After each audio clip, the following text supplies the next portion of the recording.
Yes, good people. I hope you're all doing well. As usual, good morning, good afternoon, and of course, good evening to you all. I wholeheartedly offer whatever suits your time zone.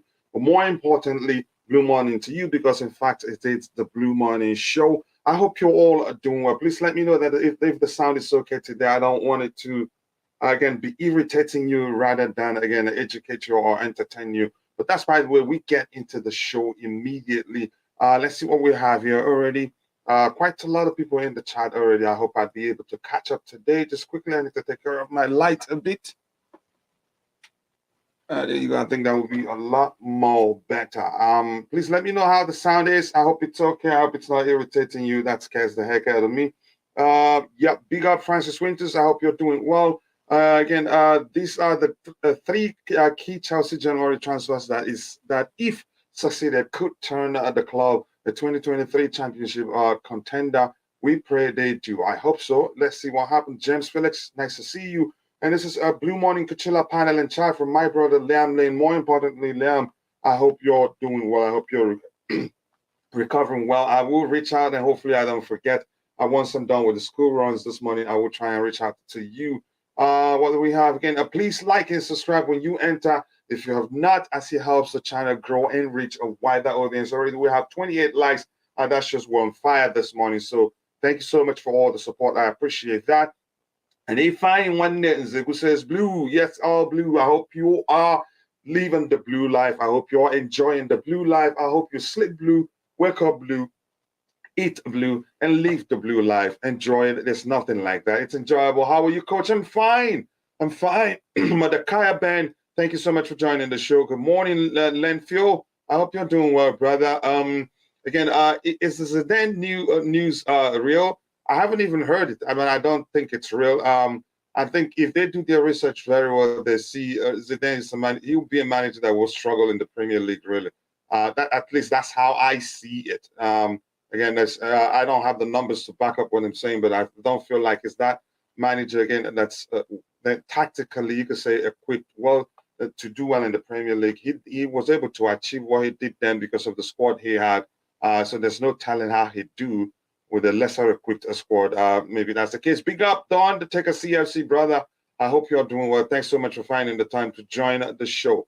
I hope I'm not going to have an issue with my screen today. It's scaring me right now already. Which Zidane news? Yeah, exactly. I asked the same question. Uche Igwe. Saw it on Google. Well, okay, yeah. This again, I'm not going to take that serious.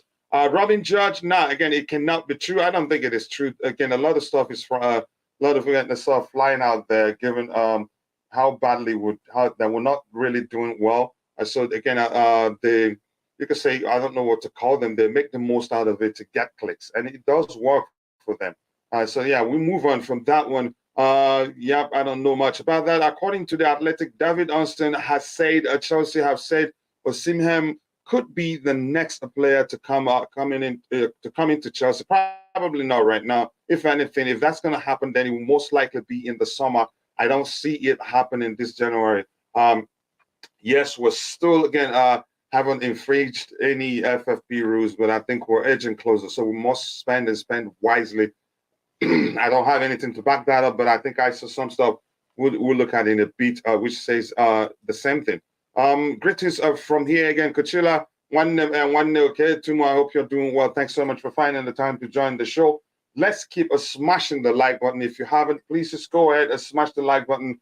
Yeah, that helps the channel reach a wider audience. Hello, my neighbors. Again, we need 100 likes. We need 300 today. We've been reaching 200 plus the past 3-4 days. And the strategy is to use something like you see on the poll, because usually what people do, they get engaged, they start engaging in the chat, they forget, or they watch and start enjoying the show, they forget. It's not like, so you sometimes you need to remind them. So with the poll, I do less, again, I talk less about it, and then it's a concentrating on hosting the show. I think that helps. That does go a long way. Yeah, again, this is Nee from Blue Clouds Media. If you haven't, go check out his YouTube channel. Be sure to subscribe and let him know I sent you. Nee, whenever you get a chance, please share the link to your channel so people can go check it out. Thank you so much for finding the time to join. And my brother, Liam Lane, it makes me happy to see you, bro. I hope you're really doing well. If not, please go take your rest. You can always listen. You don't have to be in the chat. But more importantly, I'm happy to see you. Thank you so much for saying that. Like the video, guys. Matthew Lee Benjamin. Nice to see you, bro. I hope you're doing well. Big up, big up. Yes, people keep liking the video. From my brother, Bobby says, big up, guys. Keep smashing the like button. Yes, we're on the road. We're 38 right now. We should be doing better than that because we have 60 people watching. Yeah, we should have at least 50 likes. 38, yeah, good, but we can do better than that. I prefer Dacho to Osimhen. Again, yeah, that begs the question. Osimhen, yeah, look, I'm Nigerian. Again, I was born in, again, I grew up in Nigeria before I moved to where I am right now. It'd be easy for me to subconsciously say Osimhen is the better of the two. There's something, Osimhen is more of a poacher than Dacho Fofana, but Fofana is more, again, a more complete footballer, if I'm being honest, in terms of, again, his dribbles, his dribble ability, his ability to find, again, solutions, good solutions in tight spaces. He can play as a winger. He can play centrally. He can play both on the left and the right hand side. Osimhen, I think his specialty is just being a number 9. So that's why I'd say, okay, why let Fofana leave alone? But maybe because we're looking for a proven name or somebody we know can. But the thing is, if Osimhen joins us, I think if he ends up joining us, I think what's his name, Graham Potter, he'd have to adjust the way we play to get him firing on all cylinders. The same argument I made when we signed Lukaku. Thomas Tuchel, again, for him to get Lukaku to be at his best, again, at that point, again, what he had to do was just change the system. Change his approach to the game, but he didn't do that because he didn't want to build a team around a single individual, which is, again, had they done that, Lukaku would have done better, but I'm not the one, again, to call for a team to build around a single individual. When that individual gets marked out of the game, the team is done. But that's why, just give me 1 second. I need to share the link to the interested panelists. So anybody wants to join me on the panel, they do so. I'll be right back with you again. While you're at it, keep smashing the like button, people. You guys are absolute legends. We're already at 40. Let's try to get it at 100 to 100 as soon as possible. Thank you, guys. I cannot thank you guys enough. Just 1 second.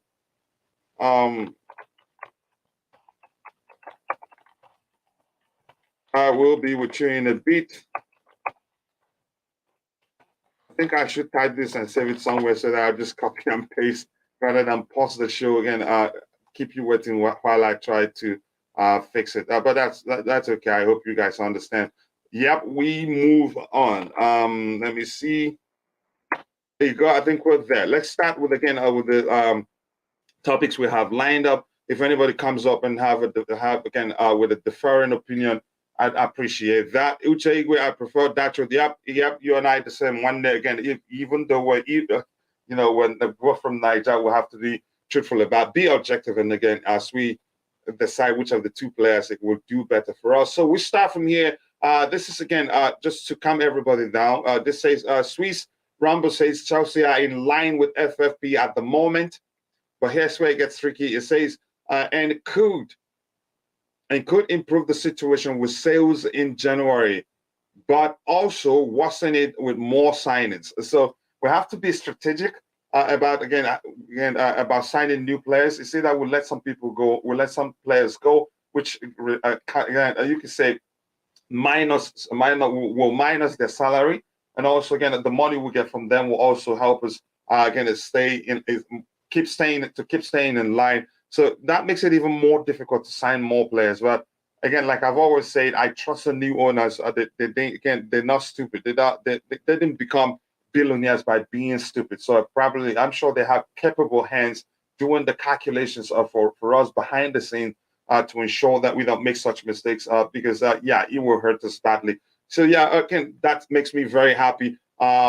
but it is clear here. It could worsen again if we sign more players. It could also get better if we sell players in this January. So let's see what the club does. And he says perhaps worrying again. He says if we fail to get UEFA Champions League football, then the situation is unpredictable.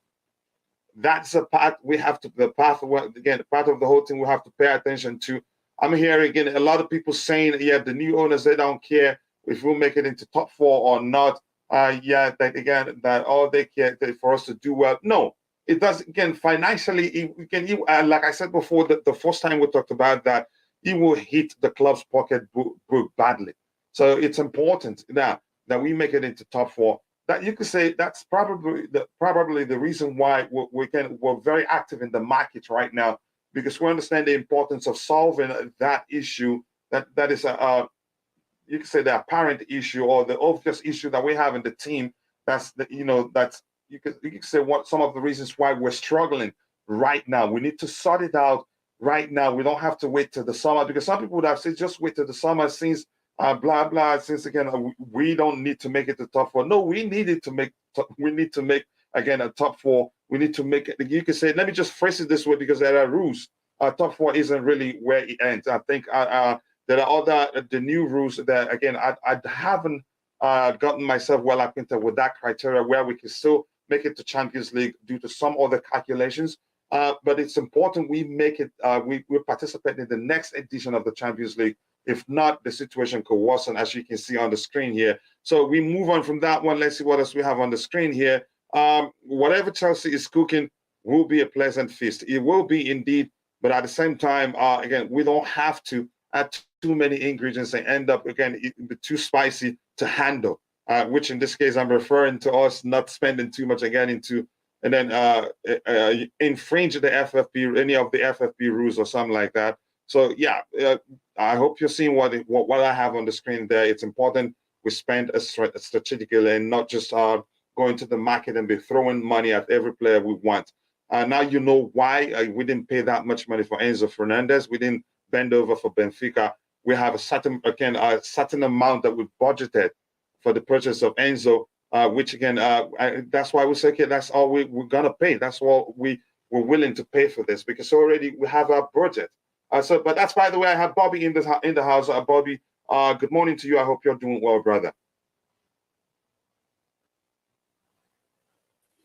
Hi, Coach. Hi. Hi, Bobby. Hi, Bobby. How are you doing? Yeah, good.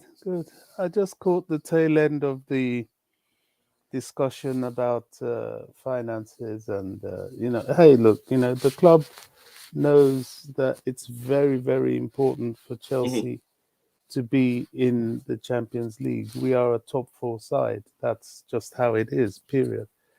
But I think they are also prepared for any eventualities. The resource available at Chelsea is huge. They could always offload. There are so many potential deadwood players that they can get rid of. They're working on getting rid of people like Timu Bakayoko. I don't see, even to the extent of terminating his contract. Yeah. I don't see longevity in Mendy, Aubameyang. I know the media. He vanished.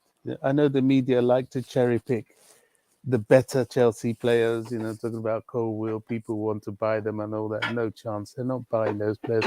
We didn't train, raise, prepare, send Colwill out on loan, fight that he only has a loan deal, only to palm him, make him the player he is today, only to sell him off to somebody else. That's not going to happen. But some of the other players, definitely Jorginho, possibly Kovacic. There are lots of players that can go and possibly will go. And they're not going to stop Chelsea spending. The so-called spending, I know it's frightening our rivals. They're doing everything, pulling out all the stops, to try and demonize the club, make it look silly, it's not going to stop us. We need to revamp the squad, period. Any new owner comes in, and any new owner worth their salt does just that. You don't And stick here's with. something else you mentioned. If you, I'd like you to talk about that again even more, Gozi, because this some of the players you mentioned that we should find a way again to ensure they leave the club, because if they don't, in the near future, like we're talking about in a few months, they will become deadwoods. They'll just become part of the club, not really offering anything, but all of them are on big salaries. So I'd like you to really talk about the importance of letting them go now. Instead, again, it's important that we even let them go and buy new players again, if that's how to avoid it from happening again. Well, some of them cannot leave, like Aubameyang, till the summer, simply because he can't really play for anybody else apart from Barcelona, and I don't think there's room for him in Barcelona. Mm-hmm. But I'm sure he will leave in the summer. Georgie, his contract is wound down. Kante, I think we're going to renew.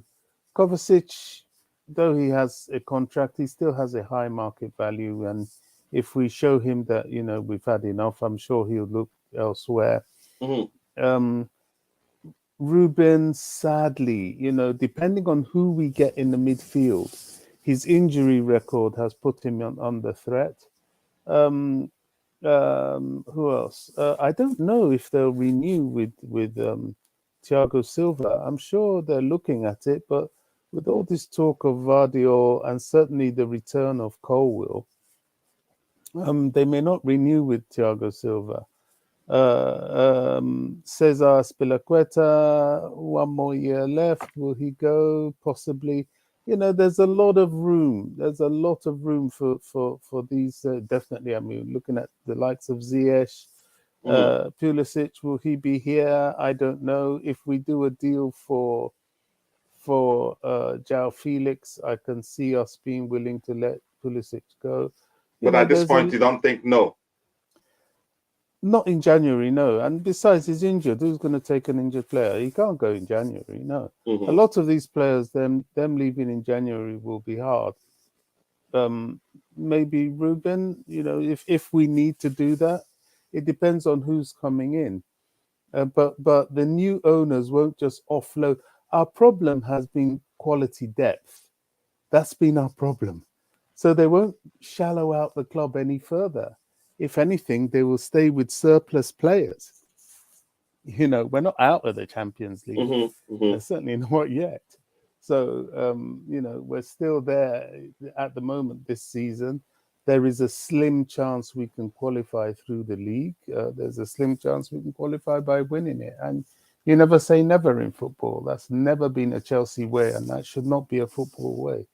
But definitely, the club will not stop creating the squad. That's for sure.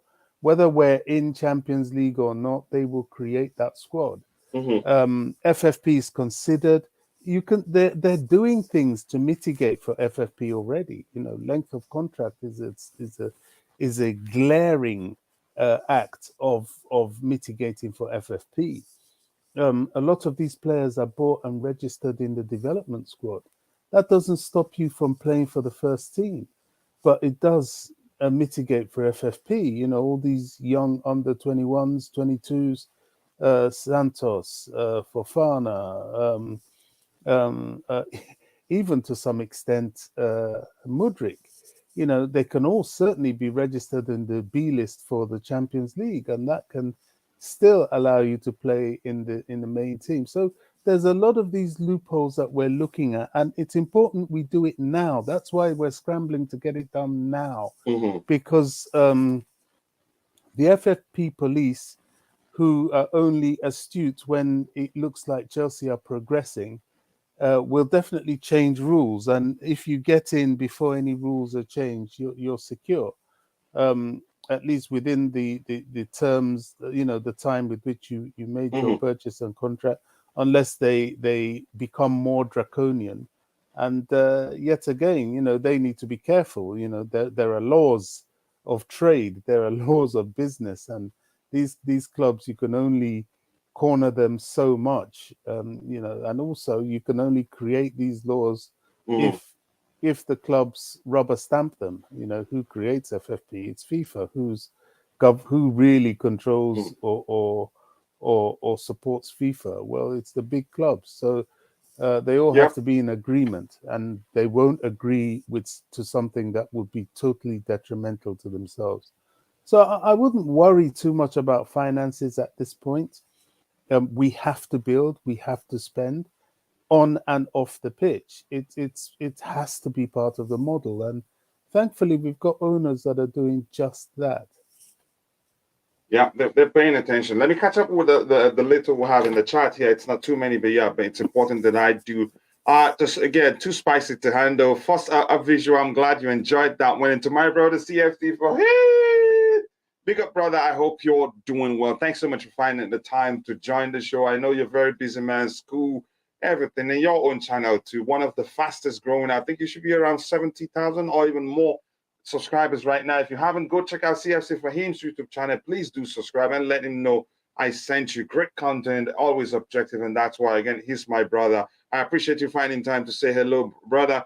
No excuses. Again, no top four after all the signings. Yeah, I think the signings actually, no matter how we see it, I think it adds a pressure to again, to on ground Potter to start showing that he can actually do it, because and then plus all the players being back, things have to change. We have to start seeing performances. Let it be okay. We played well, but we were unlucky.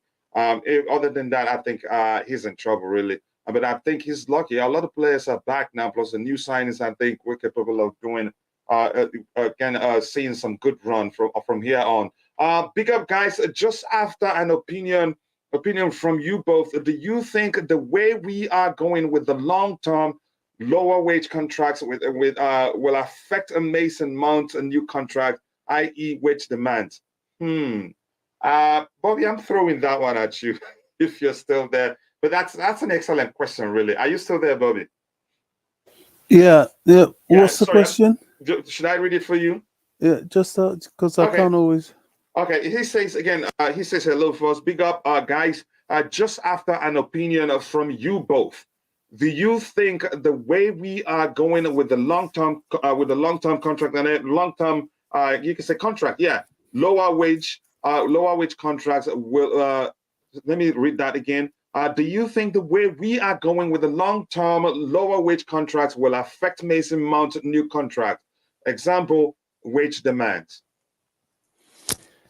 That's an interesting one, and it's a difficult one to determine. And I think that might be part of the delay with his contract, because from what I hear, there are two ways with which the club is dealing with contracts.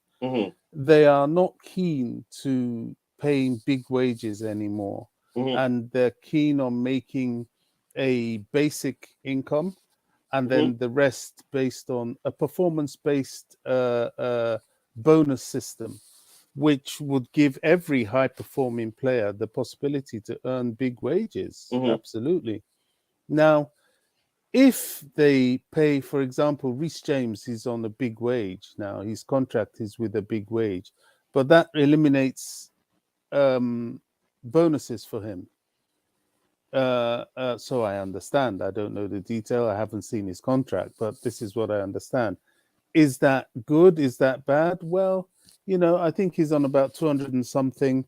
If he had the bonus rate based contract, he could earn over 300k a week. However, with somebody with his injury record, he's sort of protected himself by having a fixed weekly income. I think he's probably one of the last to get that, certainly from this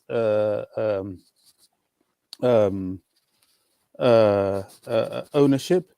I think they're negotiating something along those lines for N'Golo Kante, performance-based.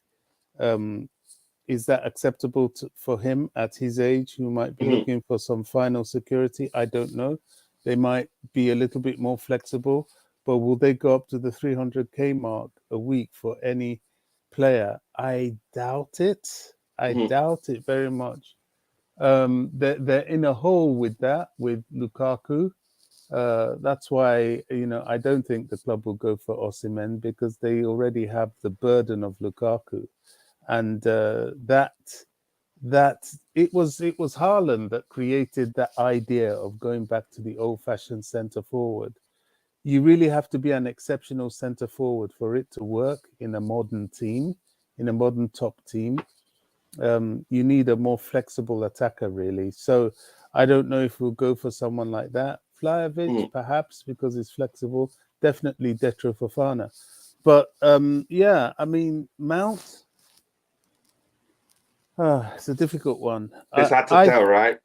Yeah, I think they will do a deal with Mount eventually, but he has to accept some sort of performance-based top up to his weekly income.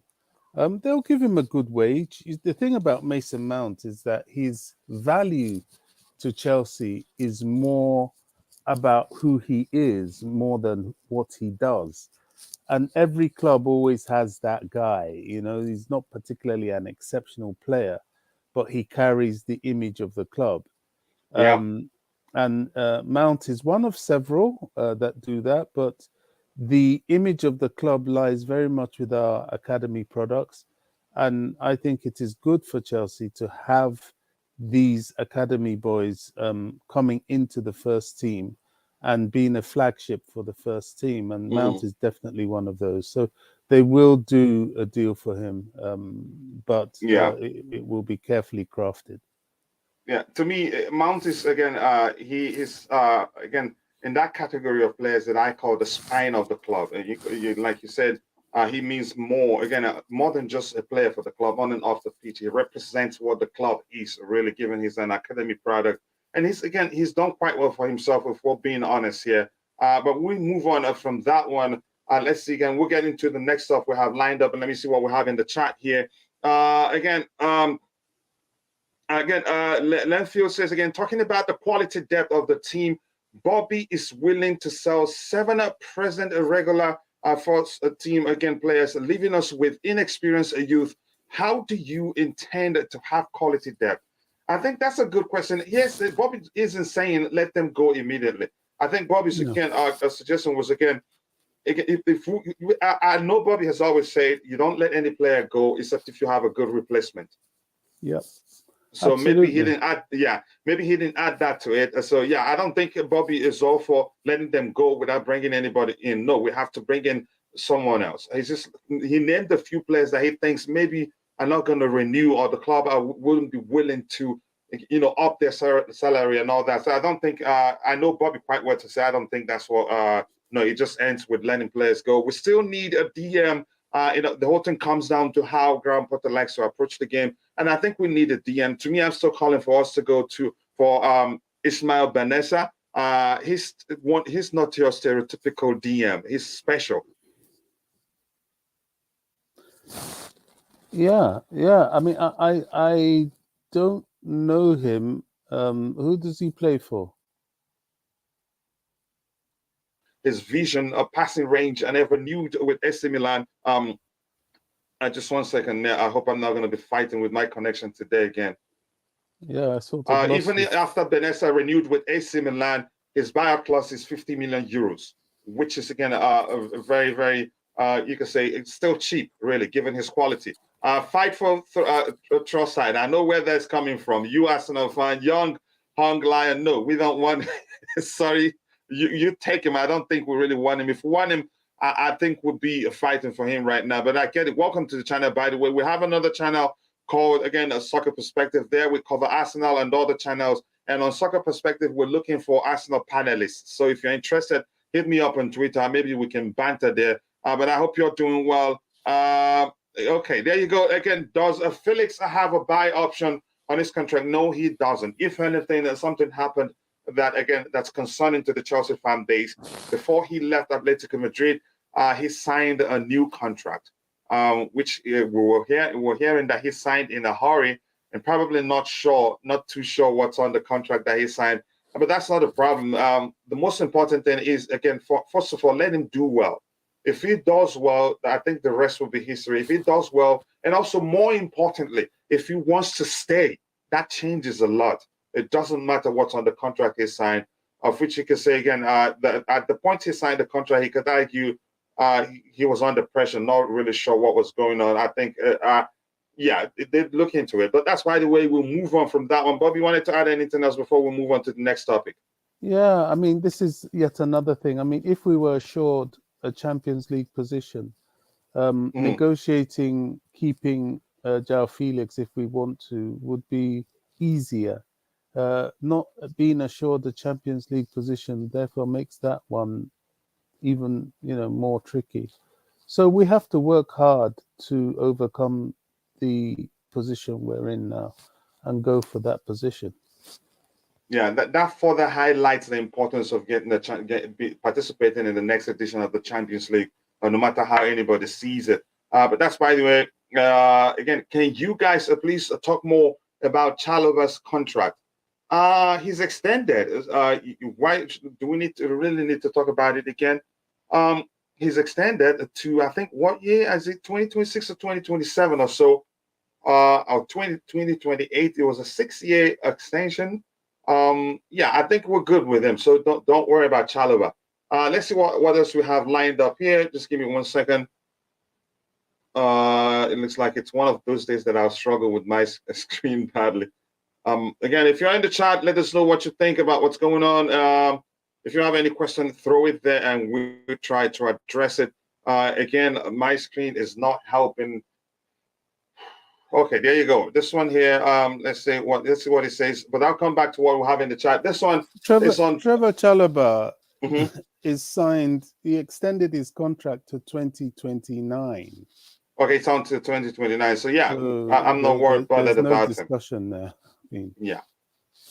This one says more on Trossard. Trossard deal scoop. Been told that talks are very advanced as Arsenal are prepared to close the deal in the next hours. Not really. Again, not early stages, but progressing fast for permanent move. A full agreement reached on personal terms. It will be long-term contract for Trossard. I think we could just count that one out. It's not going to happen for us. Maybe I'm sure for that to have happened, I'm sure Graham Potter maybe he isn't too eager to get Trossard. If anything, I think his priority, you could say, is Caicedo. And that one isn't easy on its own. Then again, we have to win the Champions League. That is again. But there are one more criteria. The new rule. I'm not well acquainted with this. I'm not just going to start talking about it. I think who was it that was on the panel the other day? I think it was Max from Bohley is well acquainted with the new Champions League entry rules, if I'm allowed to phrase it that way.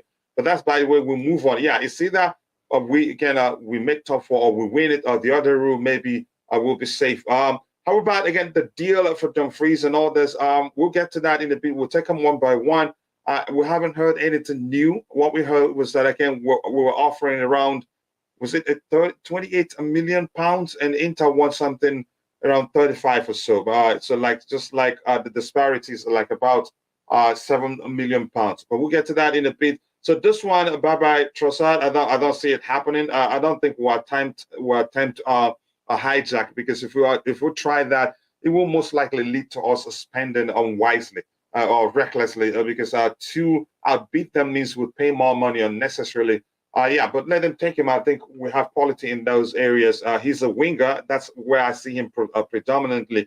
If anything else, again, he can play centrally as a 9, as a second striker too. Very versatile. I think he would do well for them. So good luck to him. Chelsea are targeting a new long-time number 1 and ready to offload either Edouard Mendy or Kepa Arrizabalaga. For me, the choice is clear there. Again, not because I think Mendy is well equipped to do better than Kepa is. Again, he's done of late since he's again become the number 1 goalkeeper. And I don't think Mendy. Even though I don't think Mendy will eventually come again and retake that position.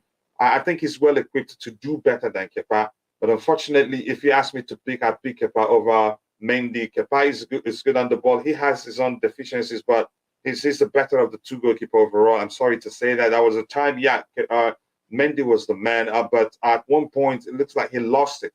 I think it was Emperor on the panel here who argued Mendy, it just seemed as if he lost that hunger that he had when he joined us.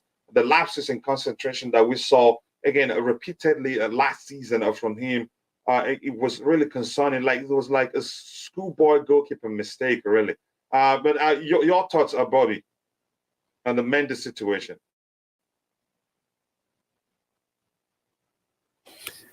Mendy hasn't done himself any favors, really. His performances, if Mendy's performances were good, and there were not so many games that he actually cost the club, he would be in a strong position to argue for Kepa type wages, although I don't think he would get it. I don't think any goalkeeper is going to get that at Chelsea anymore. But he would certainly be in a position to argue for big wages and continue to threaten Kepa. But now he's devalued himself, really. He hasn't shown anything of the keeper he was actually when he first came.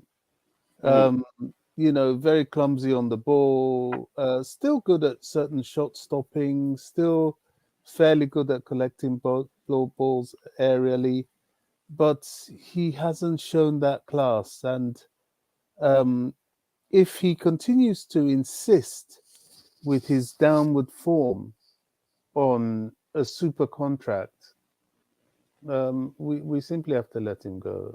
I don't see a way forward with this. Yeah, because his performance has to measure what he's asking. But let me ask you this, Bobby. What do you think happened? To me, I think I would blame Thomas Tuchel to a considerable measure when talking about the downfall. You could say, I think it's okay to call it the downfall of Mendy right now. I don't know. He had an injury to a broken finger.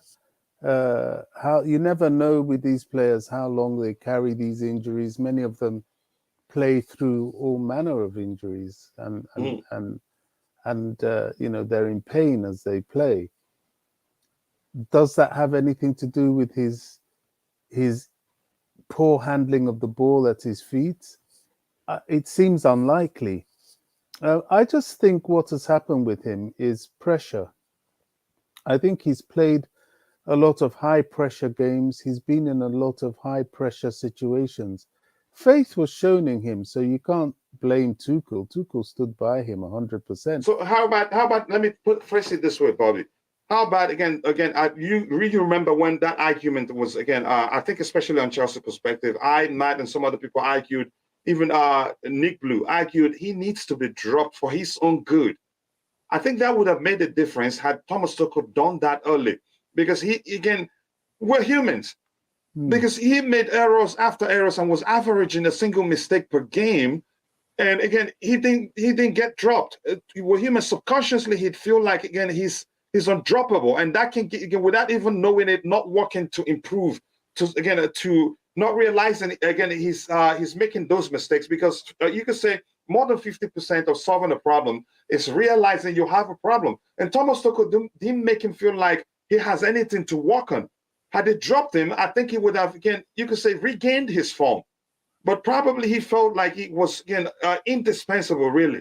Plus all the incidents, coming back from AFCON, joining the team in UAE, taking over from Kepa, and the incident regarding the FA Cup and all that didn't help. Kepa only got the chance to become the number one keeper because he got injured. But go ahead, Bobby. That's how I see it.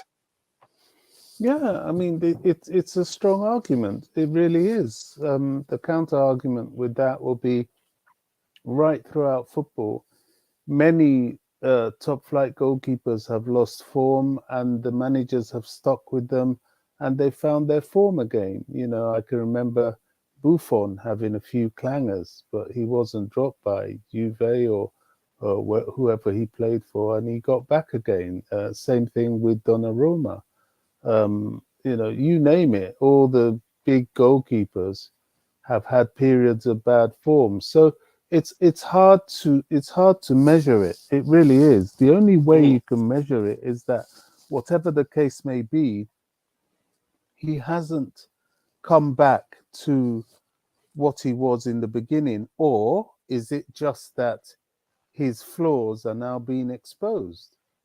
You could look at it that way. I don't know what it is. If I were him, if I wanted to build back my career, I'll forget about what Kepa's earning. I really would. I would try and negotiate a contract. I think Chelsea would give him an improved contract, but certainly nowhere near what he's asking for.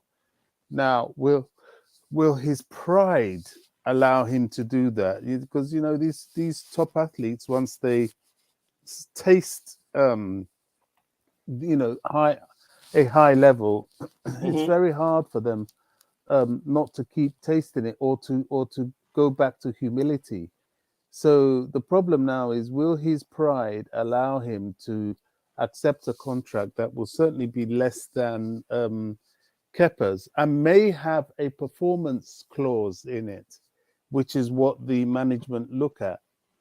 I think if he's serious about staying at Chelsea, about challenging himself, there's nothing wrong in doing that. After all, Kepa, although he was trapped by his high wages, fought his way back to the number one spot. Mendy could do the same. But it doesn't look like he's willing to do that. He's getting his focus. Because he has a profile, and he probably believes that somebody else will pay him better wages and allow him to be number one, which is likely. It's very likely. But the thing is that the goalkeeping position is not that. It's one. It's only one position, and if you want to play regularly, it's quite saturated at the top, so you might have to look further down, which is a backward step anyway. He's in a dilemma, and the dilemma can only be fixed by his form. Yeah, unfortunately, I don't want to talk about that interview, but because there's no way to confirm that he, in fact, what was said was in fact his response. So we move on from that. If Kai Havertz leaves in the summer, would you want João Felix for permanent? I already want João Felix for permanent to stay again. But again, they're two different profile. I'd keep both at the club. If anything, João Felix will make Kai Havertz better. Big up Chelsea family. It's even nice to see you again. I hope you're doing well. Thank you so much for finding the time to join the show. I think Kepa is a better, again, a big game player than Mendy. Makes me nervous sometimes. They both have, again, if anything, again, if anything for Mendy, the issue is his confidence, lapses in concentration and all that. He's well equipped. He's well equipped to do better than Kepa Arrizabalaga, but unfortunately, something isn't quite right. But first of all, it is clear his confidence lapses in concentration, but he hasn't been able to bounce back from that, because the mistakes, even at the World Cup, were schoolboy mistakes. So that's where it is not looking good for him. And I don't think the club will be in a hurry. He still has, again, like 2 years plus left on his contract. Please, we must release some players before, we're not, burning to buy players. Here's the thing. Some will go, some will come. But who, we don't know. But let's pay attention and see what happens, really. How do you blame Tuchel for the downfall of Mendy? I'm not blaming him. Again, here's the thing. Let me explain Dexter. Here's the thing about Tuchel. If again, we saw the error, that was after the West Ham game last season. In a single game, I think it was 2 errors. Against, again, Ben. But then, subsequent games, he started averaging a single mistake per game. What some coaches would do, especially a coach like Jose Mourinho, he would drop into the bench. Let it go assess yourself. But he didn't do that, and he continued with mistake after mistakes. You see that the mistake has to do with the distribution, or he dwells on the ball too much, and then an opposition player will close up and take the ball away from him and score. Sometimes he just passes the ball straight to an opposition player, even with a lot of space. And it's, again, so now it was, again, you could say it was up to Thomas Tuchel to say, wait, Kepa is good enough. You hold on, again, drop to the bench a bit, go assess yourself. What is going on? I don't know how else to put it for you to get my point. I'm not saying Thomas Tuchel asked him to go make a mistake or not cover his near post or anything like that. No, but he should have dropped him. And I think had they done that, I think Mendy would have would be doing better by now. But he didn't. really. So, and as humans, like I've explained before, if such happens, subconsciously you take things for granted. I think he took that position for granted, probably, because again, for instance, there are so many reasons why he may have taken that position for granted. He was at AFCON. Kepa was the goalkeeper throughout, again, for us before the final of the Club World Cup, where Kepa's brilliance was the reason why we even made it to the final. And he came back again and took over from Kepa. Yes, we won it, but again, what message are you sending to him? Yeah, it's same thing as the Carabao Cup. He was the goalkeeper throughout the early stages to the final, and boom, Mendy came back and took over from him. So that can actually, again, subconsciously make him feel like without that he's indispensable. He was one of the best in the whole world. He doesn't need to work even further. No, I don't want to go deep down that rabbit hole. Really, again, it's an argument for another day. My name is always Sunday again, Togo from Rivers and Port Harcourt. Precisely, I want to know how many players we have signed so far this January. And Sunday, you live in Port Harcourt, but I think that name sounds like an Enugu State name. But that's, by the way, we move on from that. Here's the thing. We signed Datro Fofana this January. Andreas Santos, this January. Who else again? One more person. I'm missing a few names. I can't remember though. Modric. That's a high high profile one. I think I'm missing one more. But at least that three. They're still part of the that three. Datro Fofana, Andreas Santos, Mihailo Modric. I think I'm missing. Yeah, just the three at this point. If I miss anybody, if you're in the chat, please do let me again give him that information. Chelsea needs to come back. It will happen. We just need to spend strategically and make sure we're addressing the issues we're seeing or that are obvious, that are apparent in the current squad. Again, his flaws have been exposed. Odds even, you can argue that, but a lot of people still think again. I think he can come back from that, but I don't know what it would take. Maybe what it would take is for him really to go leave Chelsea, go to another club, again, have a fresh start where they'd show him again, they'd sign him, pay him more money, and believe again he's sign him as their first choice. Maybe that will help him rekindle that form he showed or that hunger he showed when he joined a Chelsea Football Club, if that makes any sort of sense. Young, again, why are you okay? Who's nervous? Okay. Jorginho, RSC, Kovacic, Pulisic, Aspilicueta, Koulibaly, Aubameyang, Sterling out again. A minimum. Did you speak another language there? I don't know. The Blues, Kovacic is a player we need. Who? I'm not sure what that means. They can and buying a new midfielder can be Enzo, Rice, Caicedo. And the point is that Chelsea must buy a new midfielder. Yeah, I think we're at it. We're just not sure. I think one of our biggest issues is that we're just not sure the players the clubs are looking at.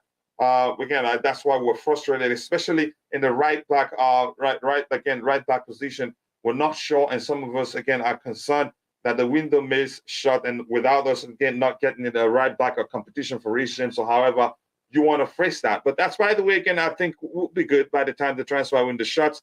My problem with this era is that Bohley's acting is so is so many capacities. Okay, let him relinquish some functions to others. He's done that already, so that he can have a smooth administration and running of the club. I think he's done that already. If anything, we'll have a better structure than we had under Roman, actually, for being honest. But I'm going to skip quite a few things to get to the bottom, and then I'll come back and again try to read your subsequent contributions in the chat. Yes, people, if you're watching, we're 86 likes right now, which means we need just 14 more likes to get it to 100 likes. So if you haven't, please take a second to drop a like on the stream and subscribe to the channel if you haven't.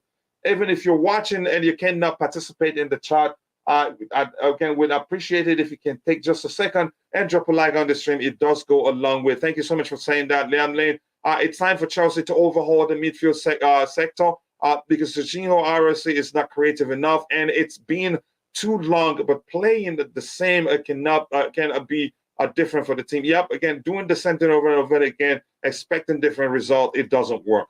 Modric is playing Liverpool on Sunday. I'm not sure. Did you hear that from anybody? Everyone could have avoided further damage, but he insisted on keeping him, and Mendy got worse. Yeah, that was my argument. I wasn't saying it was really his fault. Again, there was a time the mistakes were repeating games after games. Again, yeah, he would have been good for Mendy's own good to drop him on the bench. Then he will go take a look in the mirror and say what's going on and find a solution to the issues he was having there. Mendy has been struggling since again left. Who? Oh, the goalkeeper trainer. Is that what the name? Last year, Czech leaving and all the factors, lowest paid 11 player, probably not helped. Yeah, those factors I believe that again didn't help his case. Mendy's motivation is bad because Czech is gone. Do I really think that's the case? Okay. Czech changed Mendy to a monster.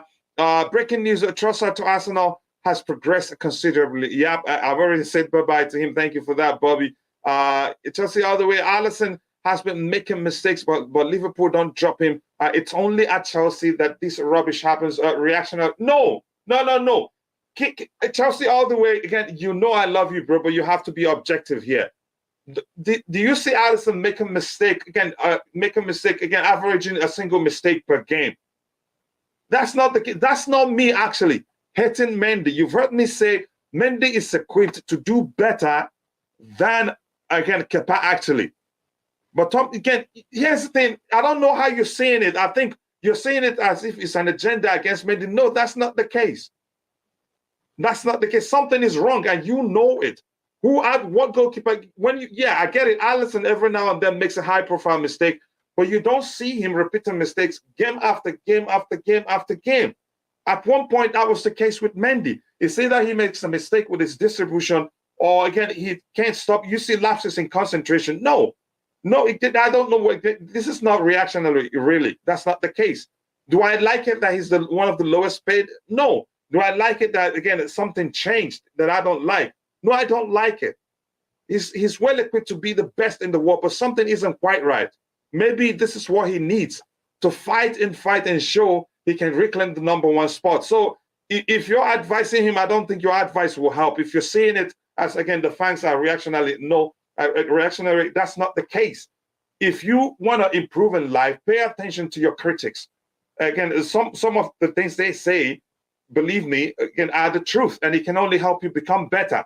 So I hope that makes sense to you right now. Good morning again, my beautiful Chelsea family. Just stop by to drop a like. I hope everyone is doing well. Nice to see you again, brother. It's been a minute. Thank you so much for doing that.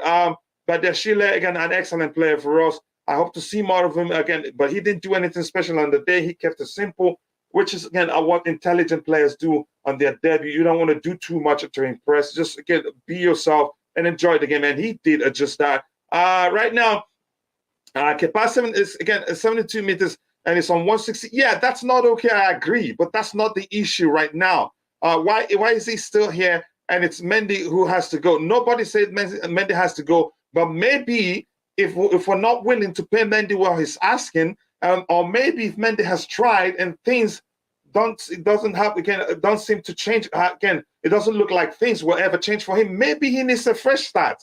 I'm not going to be selfish about it. I'm not going to be selfish about it. I know he's a good goalkeeper, but staying at Chelsea isn't the end of life. Again, leaving Chelsea isn't the end of life. Maybe he needs that fresh start. That's my argument, if you get it. Yeah, it's not fair that he's one of his salary is one of the lowest at the club. No, but we shouldn't, again, if Kepa remains the #1, believe me, he would want to leave too. He's Senegalese international, and it's good. And believe me, there won't be shortage of clubs looking to take him. I'm not the one to be selfish in this case. I think he needs a fresh start, if we're being honest. Maybe that's why we'll start seeing the best in him again. So if you don't understand my point, please don't. I like your argument, but don't fight me. I'm not saying just let him go just for the sake of it. No. Again, and I mentioned something isn't quite right. Maybe his confidence and sometimes lapses in concentration and all that. I want him to come back to his best. Please, again, go check out Jampot's YouTube channel. Be sure to subscribe and let him know I sent you. I'm sure that he will share the link to his channel. Does Potter have to win a cup final, make it to some finals to keep his job? No, I'd rather us do well in the league really and get into and participate in the next edition of the Champions League than really win cup games. I think to me it's some measure of distraction, and I don't want to get into that right now. So I'm going to scroll to the very, very bottom of the of what we have, and I'll try to get your subsequent contributions in the chat because we're going to switch topics in a bit. What do we have here? Allison is elite levels. Let's not even talk about that. Mendy is capable of reaching that level too. But if you paid attention, yes, Allison has made a few high-profile mistakes in the Premier League. But that's not again. It doesn't happen every week. Like that was the case with Mendy at one point, and we started again. If you paid attention, we started saying, "Look, maybe he needs to be dropped to the bench for his own good." And Tuchel didn't do that, and he didn't. I'm tired of talking about that, really. But Roger, quickly, again, welcome to the panel. Do you want to do you have a say on this one again? First of all, good afternoon to you. I know it's afternoon already there. Your thoughts on the Mendy argument? Some people think it's a campaign. I don't know. How do you see it? Hello, gentlemen. Hello to you too, brother. I hope you're doing well. Yeah, I am. Thank you very much. I think you're wrong about this, Coach. No, I'm just kidding. I'm joking. I'm just teasing you. I'm just starting the bus engine for you, okay? Listen. This position, you're on an island. You're all on your own, and you're the last person. So when you do make a mistake, it's highlighted, exponentially. Listen, he has been out of form. I really like Mendy. He won us trophies, silverware. And was brilliant in all those competitions that he helped us win. He really was, so to speak. And don't forget, under Frank, I think it was, Frank brought him in, if I'm not mistaken. Kepa was in the doghouse. And so it was abysmal. Yeah, and Tuchel to a certain extent also.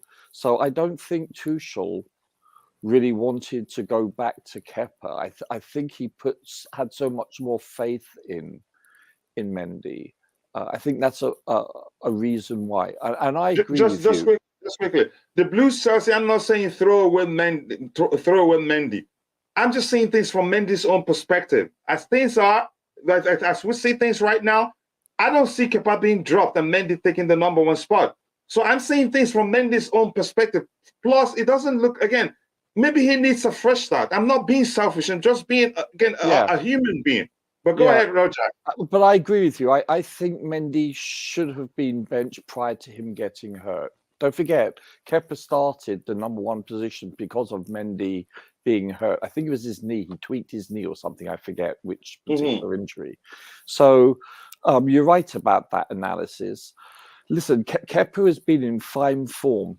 I think it's the best I've seen him in the Chelsea shirt. However, the last couple of weeks, he seems to, shall we say, be a little bit precarious when coming to balls.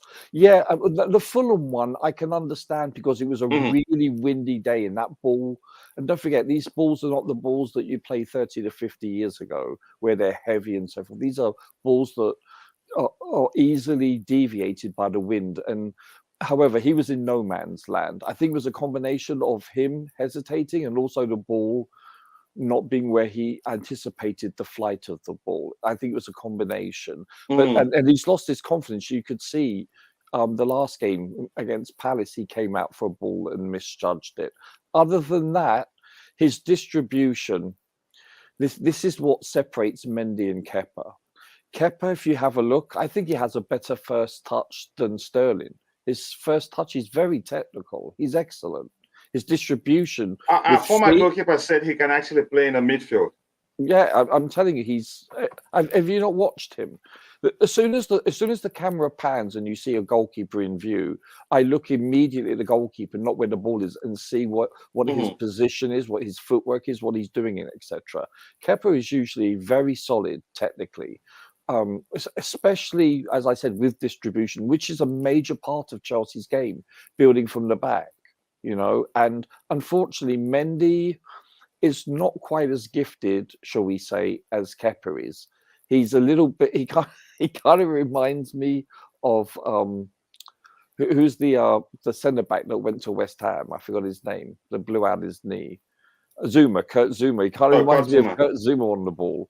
So it's, and plus he's tall, and most people that size are a little bit uncomfortable on the ball. So listen, you have a valid point, Coach. I really agree with you. They both are not perfect keepers. They both have their strong attributes, and let's say they have small deficiencies. But currently, right now, I think Kepa is the main man, especially when you consider we want to build up from the back. I think it's simple as that. Listen, when it comes to the contract negotiations, I think a lot of it has to do with the people around him. Maybe his agent is talking in his ear. Maybe it is a little bit of an ego. I just hope I wish him well, whether it's at Chelsea or somewhere else. Yeah, that's what I'm saying. I'm seeing things from his own perspective, and he's not. Believe me, you could say becoming the number one goalkeeper again at Chelsea. It's near impossible right now. Really. Also, what Kepa did when he was benched, if you look at the Championship League run, when you look at how he would come on the field and celebrate, he didn't put his head down. He worked hard. This motivated him being benched. This really, I think he took himself to another level. He really worked hard on everything, and I think that has shown. And I think you have to give him credit for that, for Kepa. Most people don't do that, so I give him kudos for this. Yeah, just quickly, let me get what we have in the chat, and then we'll call the again. We move on from the Kepa discussion, and this is a very good comment here from the Blues at Chelsea. Don't look at Mendy from the side of his mistakes, because his name again is human. There are ups and downs in life. Yeah, again in performances for the team. But remember, he has contributed a lot. Yeah, I remember those things, and believe me, I'm going to explain myself again. I'm seeing things from his own perspective. Yeah. He needs a fresh start.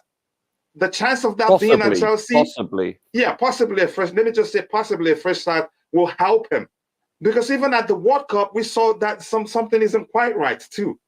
Listen, this position you can easily go out of form. It's simple as that.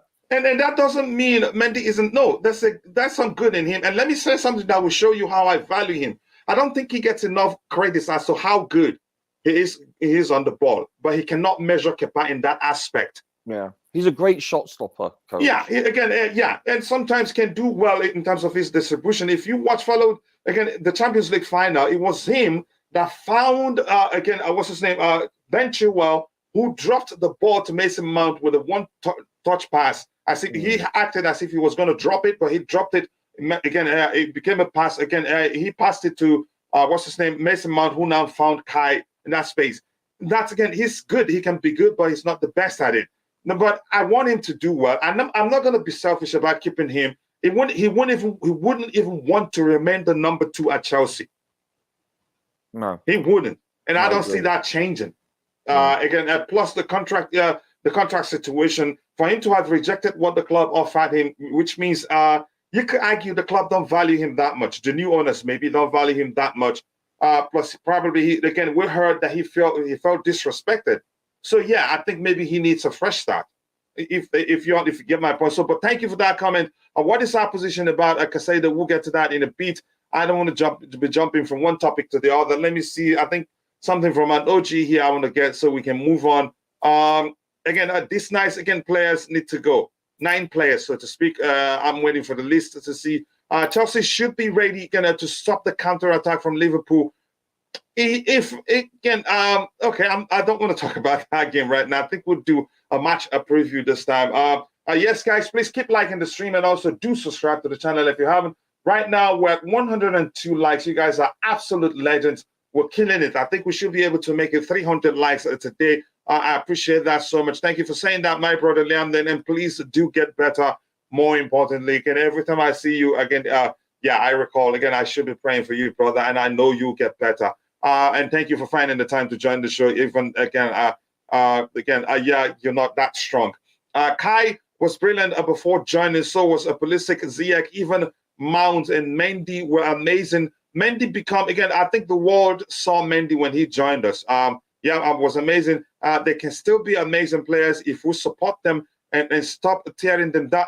Nobody's tearing Mendy down, bro. Tony, let's push this campaign. Yeah, I think all of them, they're good. You can say, again, none of them have played consistently with each other, again, for the past 2-3 years. It's always been chopping and changing in the team, and that doesn't help. And so a lot of them have played, again, because they're young players, they struggle to adapt to new positions. A lot of them, in most cases, have played in different positions. Again, so yeah, no consistency from countries.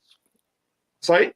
And new countries too. They've moved to new countries. Exactly. So those things, again, those are strong factors really that can affect the way a player plays. Here's the link to Jump On Entertainment's YouTube channel. Please go check it out and subscribe. Thank you so much, guys. I appreciate that. It's better to throw away Jorginho RSC because they've played for Chelsea for too long. But again, the performance is still the same. There's no creativity from them. Again, here's the thing. The reason I would want Jorginho to leave isn't really because they're not creating anything. They're playing deep. Traditionally, you expect the eights to be the creators, and the chance creations haven't come that much from those people who's been, again, over the past 2 years, been deployed in the eighth position or the central or closer to the final third. They haven't created that many. So I wouldn't say mention one of the reasons as to why I want Jorginho to leave. Again, his creativity or anything. No, there are other big reasons beyond that, if you get what I mean. But that's, by the way, again, here from the club. Big up for everyone at Chelsea Perspective. Wow, I didn't know you got a big guest on today. Again, welcome to you from Arsenal, giving us a weather excuse. I think I'm missing something from that contribution there. We want goalkeepers to be goalkeepers, not midfielders. Gone out those days, really. I get your argument. Gone out those days, really, especially if Graham Potter is the manager. You have to be near excellent with your foot, really. But that's, by the way, except maybe if Mourinho, he's just said keep and kick it in if anything. Kepa could also be good, but he's too inconsistent. You could. That's a solid argument too. So right now, guys, sorry, I'm going to go to the very bottom, and sorry if I don't get your comment. I'll try to get your subsequent contributions in the chat.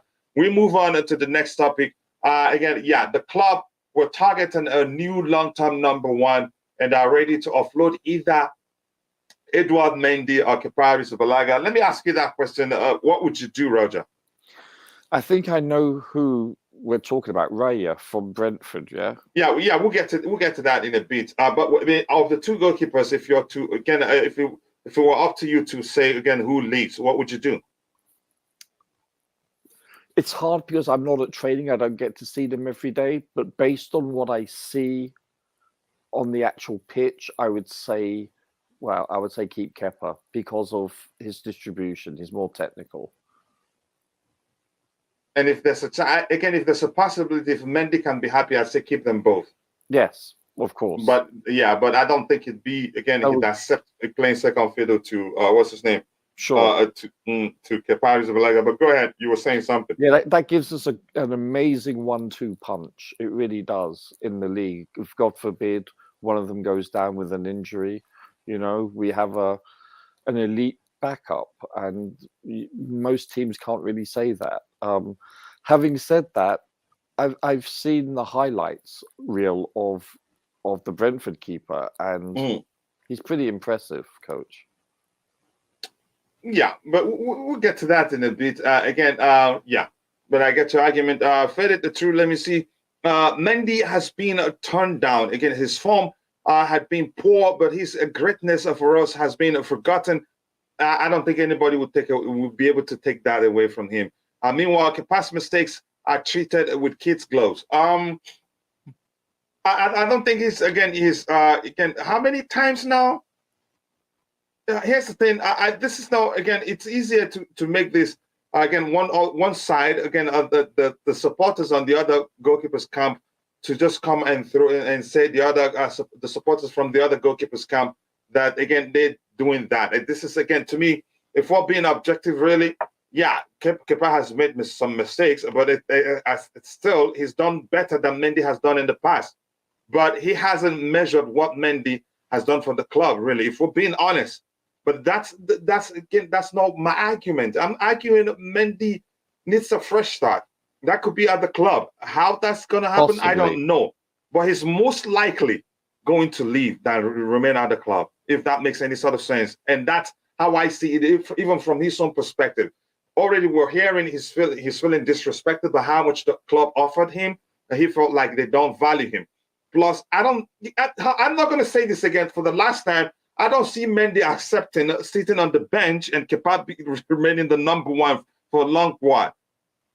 He's going to leave, and whatever he's achieved with the club remains intact, no matter how you see it. That doesn't change. But I get where your argument is coming from. Let's see what else we have here. And in Simon Adudojo, we need to support them when they are not doing well. As we want, please. But sometimes we need to have some discussion about some certain stuff. And as I spoke about him, Roger spoke about him. Did we slander him? No, we just presenting the facts and saying again, this is what we believe needs to be done. I still prefer Mendy to Kepa anytime, any day. Mendy won us the Champions League, which means you're being a bit sentimental. If you had you said again, I still prefer Mendy over Kepa and stop there. I say, okay, fine, that's it. But if you're saying it's because he won us the Champions League, no, that doesn't make him the better goalkeeper, really. But I think he's a world-class goalkeeper on his day. But something isn't quite right now. That's my argument. He's basically out of form, coach. He's out of form. Let's just say it like that. He's out of form. Yeah. But the biggest problem is seeing, even if he regains his form, will he get the chance to take over the number one spot? I don't see that happening. That's why I'm saying maybe he needs a fresh start, if that makes sense to you. Kepa is always inconsistent. Man City match at home was lost because of Kepa. Yep, that's not a lie. That's the truth. Go ahead, Roger. No, that's Bobby. I think the Mendy argument is really it speaks for itself. I don't think Mendy particularly has lost form. I think he's been exposed. He came on the back of some dreadful form from Kepa, and we were so relieved to have a sizable goalkeeper who could win balls in the air and wouldn't be beaten from distance. That is still largely the case, but there are other very key aspects of his game that has been exposed. The ball to feet cost Chelsea probably a back-to-back Champions League victory if you take the disaster of his performance at Stamford Bridge against Real Madrid into consideration. And, Leeds, it repeated itself. I think Leicester, it repeated itself. That clubs started targeting him with ball to feet because they knew it was an enormous weakness. Another big thing is his lack of penalty saving. He doesn't save penalties for his country, certainly doesn't save penalties for his club, which is another big thing in a goalkeeper. You need to have some confidence that if a penalty is against you, your keeper is capable, even if, but he's not. And these are big things. And coupled with that, he's now, if it is to be believed, asking for a contract at parity with the excessive contract being given to Kepa. I mean, Kepa doesn't even deserve that contract, but the ink is already dry and there's nothing we can do about it. I think we are stuck with two very good second goalkeepers. Both of them are second keepers. Certainly Mendy. And I think, you see, that we've got to that point in our squad where we have to face realities and tell ourselves realities. Mendy can't be given a big contract. Absolutely not. There are too many good goalkeepers out there for us to fall for that trap. Even this Raya guy, this Brentford guy, I have major doubts. He's smaller than Kepa. And it's one thing looking like a world beater, in goal against Kepa. But when you come to Chelsea, when you're studied and targeted, that would be a major deficiency. So we need to be careful here. And I think the club position, if it is a position, I totally support. No, simple. Yeah, we can give you a contract, but it's not going to be a big contract, and you're not guaranteed as number one. If you don't like it, well, fine. Good luck to you. It's as simple as that. Kepa, the same thing. He's done well. He's come in. I admire Kepa's professionalism. I admire how he's won his place back. But his deficiency keeps showing up. And if somebody comes in that doesn't have that deficiency, an Emilio, for example, or whoever, his number one spot will be at risk again. That's how ruthless we have to be. All these people talking about Jorginho. So at his best, Jorginho has passed that, and he's now aged. Physically, he's weak, and it's an area he's playing in an area that needs revamping for us to go forward. So sometimes you have to let go, and these are those times. Yeah, unfortunately, again, the argument is, the debate is dividing us. We're talking about Mendy now because there's a question as to which of them will really leave.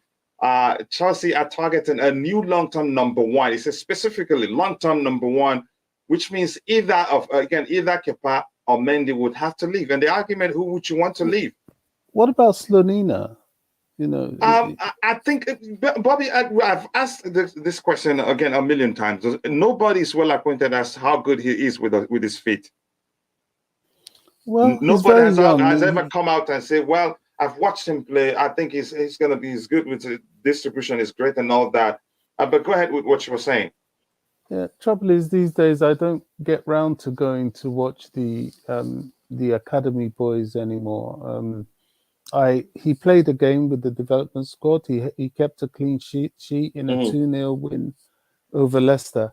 The only thing that will ever teach us about Slonina is if Slonina plays in the first team, and because we're out of all domestic cup competitions, that's going to be this season. That's going to be very difficult. However, barring injury or anything, however, he has been on the bench, and we need to wait and see because we didn't buy him for nothing. He has the physicality. We just need to know if he has the technicality. And from all intents and purposes, it would seem to be the case. I mean, I don't know. We can only tell when he plays. It's as simple as that. Do you think Mendy should play in the Champions League? Well, if he's still a Chelsea goalkeeper, of course he's going to be. What you mean, start? Yes. Well, that was his greatest humiliation, wasn't it? His greatest victory and his greatest humiliation. Yeah, I get it. His greatest victory, the final. Well, the reason why I say that is because about rotation, just a small amount of rotation. Do you rotate goalkeepers? Well, yes. I mean, for cup games, I know not. Yeah, exactly. Except for League. cup games, most definitely him if he's fit enough. Sure. However, Mendy. Maybe you see what Mendy's like, especially if we're up or down in a huge game. Maybe it may be the move. Let me just ask you, Roger, this quickly before we move on from the Mendy argument or debate. Again, do you see the possibility of him regaining the number one spot again? It's possible, very possible. What will happen? Injury, quite easily. Kepa goes down with an injury. Could be a hamstring, could be anything. Could be a broken finger, you name it. This is a physically demanding position. You're putting your body on the line constantly. Ask Pedicek that. It's simple as that. So this is why you need a good backup. It's imperative, coach. Yeah, he has 2 years. Kepa has 2 years left on his contract, and some people feel like he's the one that should leave. Again, I know it's up to the manager. 2 years, which means I think if we get the chance to sell him, I think we'd sell him. If I get it, but if you look at this season, he's made even the last game, he made an incredible save from that corner. He's shot stopping. He's really on. No, he's improved, even commanding his area better than usual. Yeah, most definitely. I know you don't. He's not elite in your eyes. I get it. I really get it. We're an elite club, and therefore, ergo, we deserve an elite keeper. I get that, but I'm not calling either of them elite, but I'm not calling them either, a bottom 10. It's very sad about Kepa because he is a good goalkeeper. You know, his immediate shot stopping is excellent. His ball to feet is excellent. Yes. And his penalty saving is excellent. Formidable. Kepa, the only time I see Kepa being embarrassed is through something that is not his fault. Yeah, it's his wingspan. Yeah. You know, the ball comes, he can't reach it. It's not his fault. It's just how it is. But it's rare he gets, and a lot of the time when he does get beaten, they're by worldies, if you notice. Like in the FA Cup final, they're worldies. So worldies that. But you know what though? Defensively, a lot of listen. I'm being biased here. I'm looking at it from a goalkeeper's perspective, the prism of a goalkeeper's lens. But most of those shots should have been shut down in the first place. The offensive players shouldn't have even been able to get the shot off. Do you see what I'm saying? Yeah. I mean, but sometimes that's not going to happen. No. I get that. I get that. Let's again. Let me. I don't know. Let me get the opinion of the new guys that again our panelists that just joined us, and we'll call it again. We'll move on from that particular topic quickly. This one again. The problem of Chelsea is not the goalkeeper. Let them all be. Let them all be. We need to appreciate Mendy for what he has done. But not let him go like that. Unfortunately, again, the owners they want to do what's good for them also, but I'm not sure what's good for them. I'm not sure what they offered him that he rejected. It's him leaving. It's going to be very difficult. He still has his contract is until 2025, 3 years from now. Probably the club will be start being concerned next year maybe. But that's by the way. Coach, could I add on that? And big up everyone. Just give me 1 second. Mitchie, if you're watching, Mitchie boy, Chelsea, I tried to send you a message, but I couldn't find you again. I know I followed you yesterday. If you can just say hi, that will help me again. Find a way to send you the link to the panel if you have time. That is, if you have time. But thank you for finding the time to join the show. Go ahead. Declan. I wanted to start with Rodrigo because he joined before you came on. I'll write it in the chat, but I want to make the point. The biggest point that's being missed out is that there's a massive wage difference between these two. The disparity, Yeah, so Mendy's still on a very low comparable to the youth, which is like 40k a week, and Kepa's on 155. That 155 is our first keeper's wage. You know, another first keeper gets that. So if Kepa is not good enough, if we're saying he's not good enough for first, he is getting first money, then maybe he's the one to go and give that wage to another first goalkeeper. But Mendy's contract is up for negotiation as well. And he was the first keeper and he wanted first wages. So we might find out ourselves with probably getting rid of both. Because not one of them want to stay on a second week. Yeah, not one of them want to stay on a second keeper wage. It was good when we had him. See, what we had was Mendy as a first keeper, but on a second keeper wage, or even lower, and Kepa as a backup keeper on a first keeper wage. And now Mendy's contract's coming into negotiation, and he wants a first keeper's wage. And Kepa's not going to take a pay cut. So I think you've got a financial problem, not just a keeper problem on a performance base. Yeah, that's an important point you highlighted there. So that's a chance both of them leaves. But I don't know. Can Rodrigo, your thoughts? Sorry, Rodrigo, are you still there? Yeah. Sorry. Yeah. Go ahead. Yeah, big up everyone. Yeah, big up to you. And if you don't say yeah, I'll ask you for your ID. You caught him at his busy time. Yeah. All right. Yeah. Okay. I've seen your ID. Go ahead. That's funny. I don't know. I don't think goalkeeper is a priority at all. I'll be honest. I'm happy to go in the next season with the same keepers that we have now. I'm not even joking. I think we have other things that we need to look into. Goalkeeper for me is the last of the priorities. That's even below us recruiting kids in the academy. Literally, that's the last thing for me. For me, it's even bottom to the. I don't want to sound sexist, to the Chelsea women team. Need to reinforce the Chelsea women team. I don't think because our goalkeepers are so good, or because of no, it's don't because respect the position. we have I'm other just areas kidding. of the pressing matters. We have Yeah, other no, I areas agree. that need to be looked into. So to be No, spending, I agree. I know a club like Chelsea have people that can multitask, but yeah, I'd rather the energy and the scouting. Obviously, they can do multiple things, but I want to see other areas to be looked into first. Goalkeeper Right can, back. yeah, right back. We're bleeding there. Midfielder, we're bleeding there. Some people think striker. I personally don't think we need one, but some people think we do need a striker. Again, that's another thing. Goalkeeper, I think we can go into 2023, 24, 2023, 24, 25. Then we start looking at our goalkeeper, because at that point, don't renew Mendy, don't even hold contract negotiation. Let his contract run now in 2025, because I don't think there's any club in the world where Mendy can be any top club in the world where Mendy will be the number one keeper and on wages higher than what is being offered at Chelsea. I actually don't think so.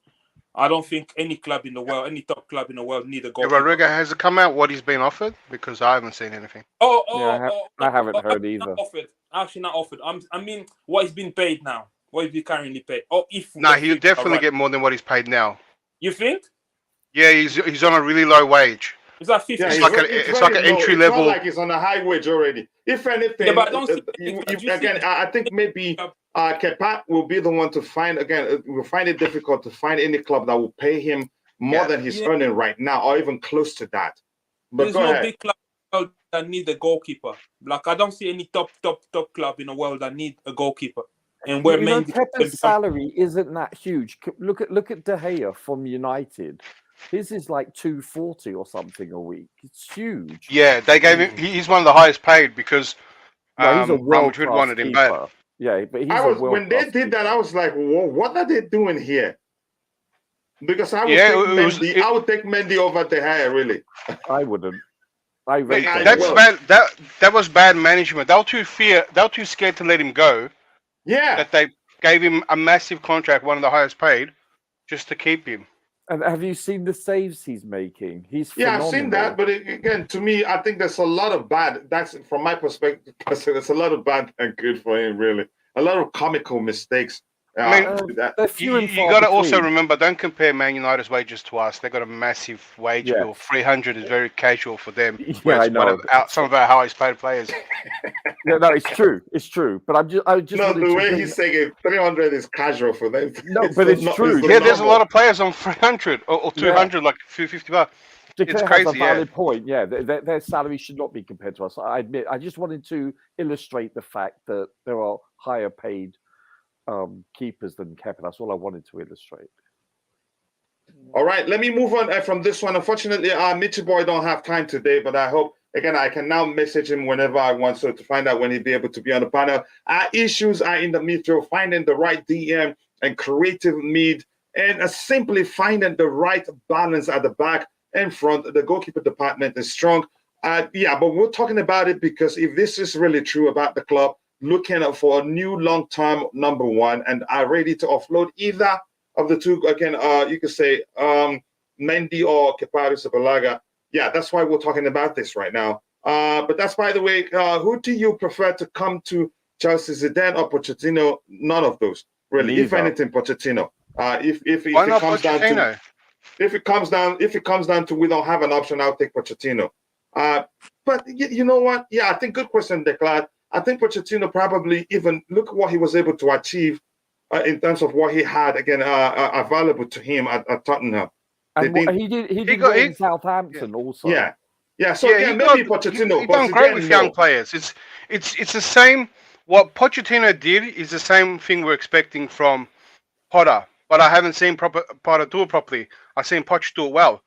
The only place that Poch fell short is on the trophies. But if Poch can do the same thing, and he's going to have way better talent just to get that team going.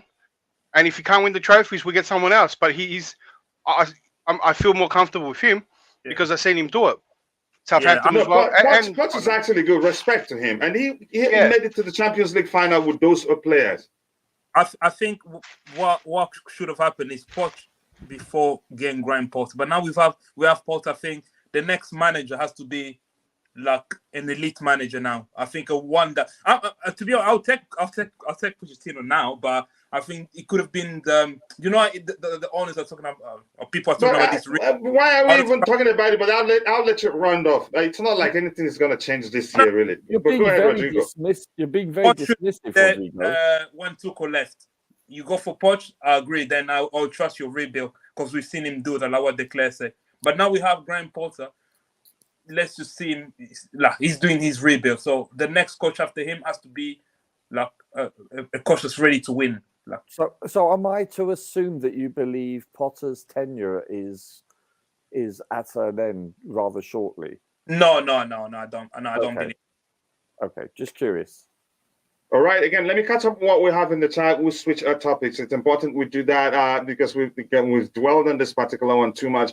There are differences between Kepa and Mendy. Kepa plays with his foot very well, okay, and he knows how to distribute the ball very well. But Mendy is very tall, and his reflexes again is outstanding and very good on in the air. Okay, that is if it's.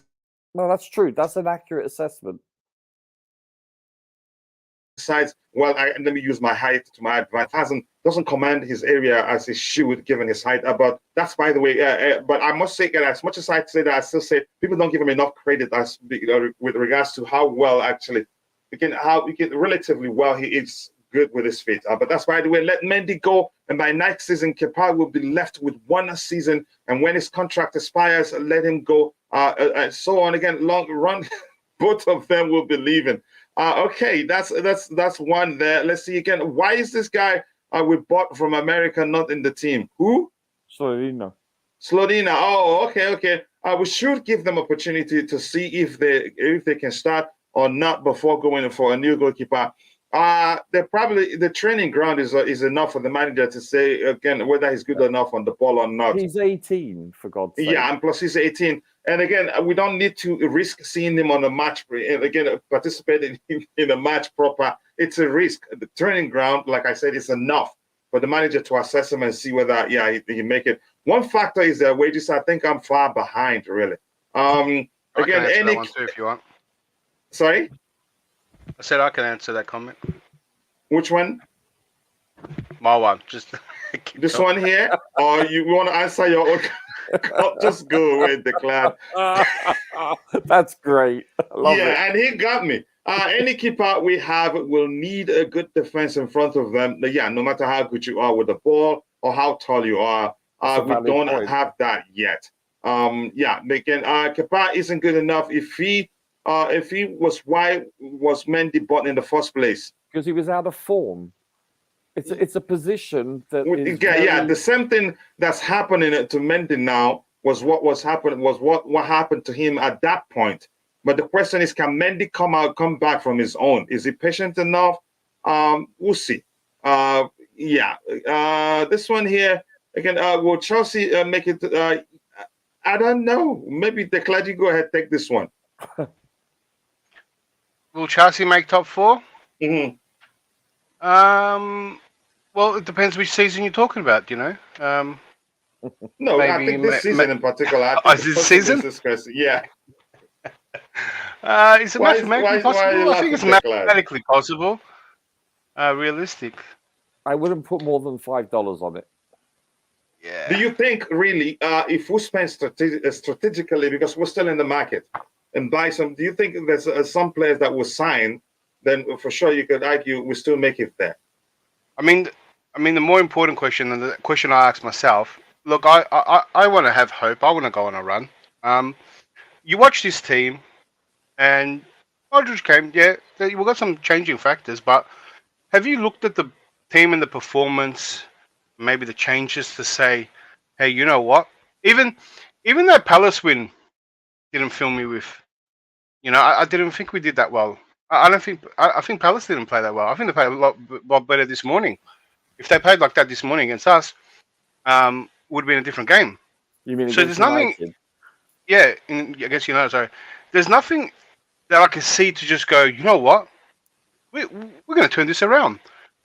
If there's some performances, I can say, you know what, we can turn around if we can do this. I think But there I think isn't. once we get Kante back and Reece back and a few other people back, I think like João Felix and let's say But Roger, yeah, at that point, how many games? Because Kante comes back, we'll have like what? Maybe 8 it'll be games. 10 games left. You know what I mean? it'll be in late February, early March, Yeah, you're talking about how many games we got there? 4 weeks time. 10 games? No chance. You know where that applies? What you just said, Roger, for the Champions League. Yeah. If we get some players back, and the only positive from a return injury is that they're at least not fatigued. They're well rested players. They might be at risk of re-injuring, but they're fit players. And then if all the players come back and we're playing against teams that have had, due to the World Cup, have had back-to-back games and are feeling it fatigue-wise, and we had all these injury players that haven't played, we might look the fresher team, and we can actually steal some wins and go pretty far in the Champions League. That's where that I can apply, because if the league is wasted, then we can just, not only with our fresh players, but we can solely focus on the Champions League, and we could probably do better than we think we were doing. We have to make top 7 though. It's imperative we make top 7. No, it's not. I'd rather we not. Well, actually, it's imperative from a financial standpoint, but more importantly, it also allows us to. It's another cup competition. It allows us to get access to the Champions League if we can win the Europa League. If we're not doing well in the league the next year, I get that, Roger. Yeah. But you got to ask about the next season, right? So what you're saying is right. We're gonna get extra TV money, but it's lower. it is. Conference League's lower, Europe is less. lower, right? But it makes a difference, though. If we miss out on that competition, right, Mhm. the next season, right, we would be doing a lot better in the league and a lot better in the cups. So there's a higher chance of success in other competitions, which can also bring prize money. And making the Champions League has a higher chance, making top 4, right?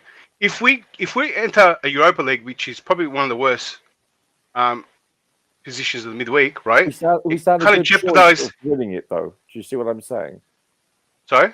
We stand a good chance of winning the Europa League. We'll be one of the favourites. I mean, yeah, but I think we would have an easier chance to probably make, depending how the season goes, probably top 4 than actually trying to win the Europa. You have a valid point. I concede that. Yeah. I think it goes both ways, but I get your logic. I get it. And I think it helps Potter too. Yeah, because at the same time, I don't think Potter's that experienced in Europe, and if he can just focus on the league, I think that'd be great. Because the other factor is, I think there's going to be more players coming in. I think there's going to be more outgoings. I don't think we're going to start well, regardless of Potter or not. Just doesn't matter which manager coming in. If you got this many new players, they need time. It's gonna. I think next year's team is going to look totally different. Yeah. And it's going to need a little bit of time to get going. To gel, yeah. To gel, and I think having Europe and all that. I don't think we're going to do that well. I just want to, if we instead of making 7th and or Conference League, I'd rather not have none of it and just solely focus on the local competition and just gel the tear and just we can do well in those areas rather than for too spread thin we might do average and all, because I don't think we're going to start that well. Yep, let's move on from that one. Declare, just quickly, Mitchy Boy is saying, always like your views, Declare. You just need a platform to land, so Declare, you have to start a channel as soon as possible. But that's by the way, we move on. We move on from that one. Some people are talking about professional. If I am given the 160K a week, I will be professional. Oh, I will even not mind that I'm the goalkeeper. I will always help in the kitchen to mop the floor if possible. If that makes any sort of sense to you. But that's by the way, can we move on from that one? This Bohley guy, it's not a football fan. He came to destroy Chelsea. Is that? No, I don't think that's the case. Are you even paying attention to what's happening? He thought, again, a second Tuchel was the best option for Potter. Meanwhile, Potter lost us games. Tuchel did lose games too. But that argument, maybe I'm not going to fight you on that one. Problem with Kepa, sometimes he looked childish. Childish. Okay, he doesn't take games. He doesn't take games serious until he feels fire from fans on media. I get where Usman is going. I think sometimes he's too casual with the way whenever the ball gets to him. But I think that's what you're trying to say. But that's, by the way, what do I have? Chelsea all the way can sign me for 72 million and give me 160. Even I know you'd be okay with even 70. But I get your argument there, brother. Cool. Udochi Mbano, again, nice to see you. Well, you said there. Let's see what else do we have. Tell it to the Real Madrid. Okay, I trust you all the way. And this channel is a good find. Exactly the content I love. Oh, well, I'm blushing right now. But Mitch Boy, thank you for saying that. I just, again, unfortunately for us, no time today. You're taking your son to the dentist and wouldn't be able to join. But again, I understand there's still time, and we've met. We're friends now. Also, you can't get away from that. Kepa should be sold. We need a CM who can defend and play the ball in front, not back. Also, we need right back. Says no, we need a right back first and foremost. Yeah, we do. So this is very correct. I think it's very correct. Again, he's very correct with this contribution right there. Thank you for that. Well done, guys. Excuse me. Keep it positive and deep subjects. Thank you so much. We appreciate that. Glenn says again, confident squad, confident keeper. Wouldn't jump the gun on Kepa. We have Slonina in the back. No need to spend on a goalkeeper, in my opinion. But I've asked this question, and nobody seems to have the answer to that. How good is Slonina with his feet? I really do want to know. Nobody seems to be have an answer. Seem to have an answer to that. Good afternoon, Mordo Felix. Nice to see you, Mordo. I hope you're doing well. Potter, not good enough. It's a mid-table manager. There's a first for everything. Yeah. Again, his lawyer is in the house, and you don't want to get into trouble. You don't want to be sued for slandering. Hello, everyone. Hello to you too. Yeah, assassination of character. Chama, I hope you're doing well. Thanks so much for finding the time to join. Who do we have here next? Nico Gaming Genius, RJ James FC. Oh yeah, you could say that. Yes, Ken, we will make top 4 and we will win the Champions League too. Wow. Did your pastor tell you that, or you just saying that? I hope he puts money on that. And then he comes and super chats you next time. If you get top 4, I think you'll be one of the greatest achievement in recent memories. Oh yeah, I'll take back everything I said. Marjorie, I really call him the real Harry Potter. Yeah. Marjorie Justin, nice to see you. He says, hey guys, let me just try and catch up. I'll be back to you guys in a bit. Yes, guys, keep liking the stream. 137 likes right now, but I still think we can do better because the poll has overtaken it. Is Google hiding some of the likes? I don't know, because it says again 82% said yes, they've liked it, and only 18% said no, that they would like the video right now. But it still works because at least it reminds people to like the video, and that does go a long way for the channel. Thank you so much, guys. How can I like? Somebody please help. I don't know. You'll see the thumbs up button there. If you look, then you can do that with it. Always like to views declared. Yep, declared. Plan the channel. Let's work on it. And I'm serious. Yeah, again, declared. I've been watching the Australian Open. The time difference is really huge. Declared proper Chelsea, man. Proper Chelsea. Yeah. Proper Chelsea. Trauma really know. She's probably can listen to you enough time to know that you're from Australia. But that's good, really. No, he's odd from times. East London. What? He's from East London. Who is? Declare. Yeah, keep going east. Keep going east. All UK CFC fans and UK media saying Potter in. But the last part, is it really necessary? That's by the way. And Broskit, nice to see you, bro. I hope you're doing. I'm gonna scroll to the very bottom. Apologies if I skip past your contributions. I'll try to get your subsequent contributions. But for this OG right here, I want to say again, I will keep Mendy and sell Kepa easy. Again, this season is the last chance for us to sell Kepa for a good price because of his salary. I'm sure that's how the club feels too. And for Victor Angayare, I feel sorry for Mendy. His negotiation is coming up at a time that he is not at his best and may even again be second place. I think that won't help him either. The sanctions when he was negotiating his contract, all of a sudden the bottom of the world just fell through. I mean, that doesn't help. So unlucky, you know. Quite unlucky for him. Yeah, very isn't unfortunate. Isn't it a little unusual? And I kind of never seen it before because he's not the only one up for contract that is playing bad. Like Mount is up for a contract. Jorginho. No, but Kante as well. Do you ever think Jorginho will stay? No, but what happens is, regardless whether they're going to not stay or not, right? Mm-hmm. Everyone lifts their game, and even if he doesn't stay, that performance is for another club. Do you know what I mean? Yeah. So even if we don't sign him, then he's playing well, and another club comes in during the season when they're allowed to talk. The last 6 months, they don't come right at the end. And if he's playing well, then you know they give him a good offer, a good wage, and it's like a good last wage. And I'm used to seeing players in these situations lift their game.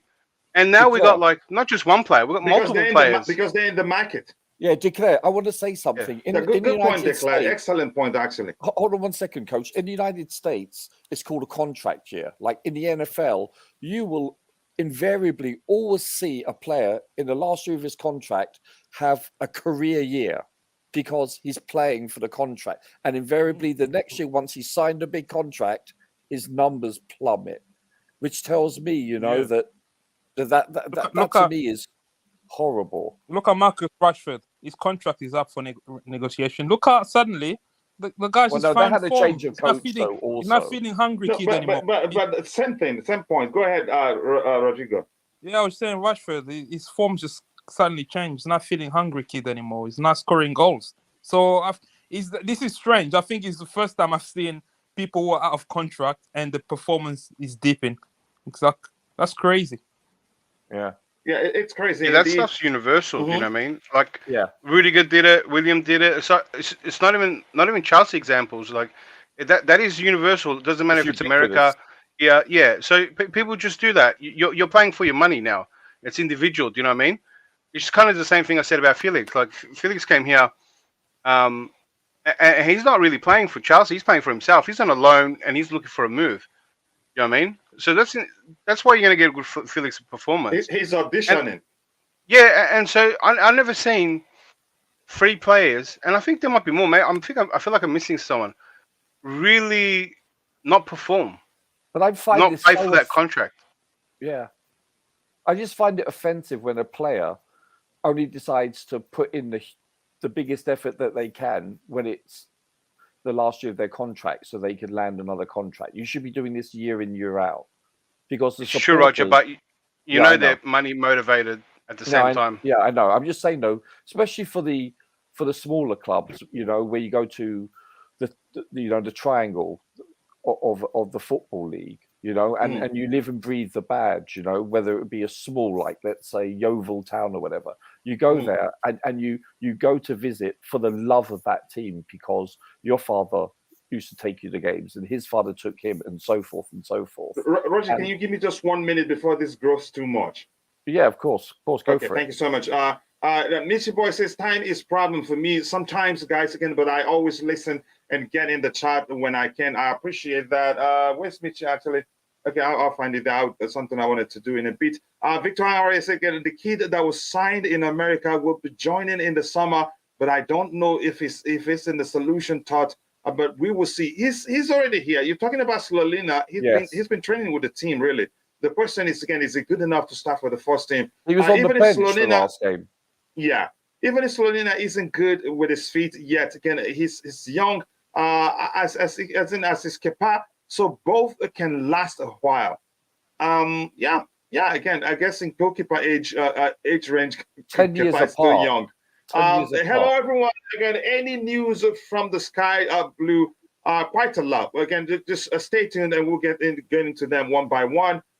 Base Studio says hi. Base Studio, hi to you too. Kimso. Hello, everyone. Hello to you too. I hope you're doing well, Kimso. Trossard to Arsenal. I don't think Graham Potter was keen on that one. If he was, I think it'd be the club's priority. But I thought I was thinking we were going to go for him, given that he knows how Graham Potter wants to play. Maybe that will make it easy on him. But it turns out we're not interested. William was famous for his contract year Upton. Oh yeah, that's a good one. We needed to get Bohley on Trossard. He would be a good addition. No, I'm not. Again, if the manager ain't taking it, it is for a reason, really. William again performed well for the contract, and once he got it, things changed. Could argue that.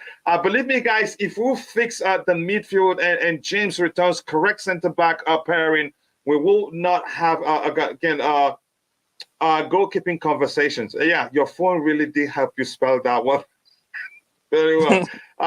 Okay, he's correct. He got it correct. It's just The whole structure, not just the defenders. It's like the structure, how we defend from front to back.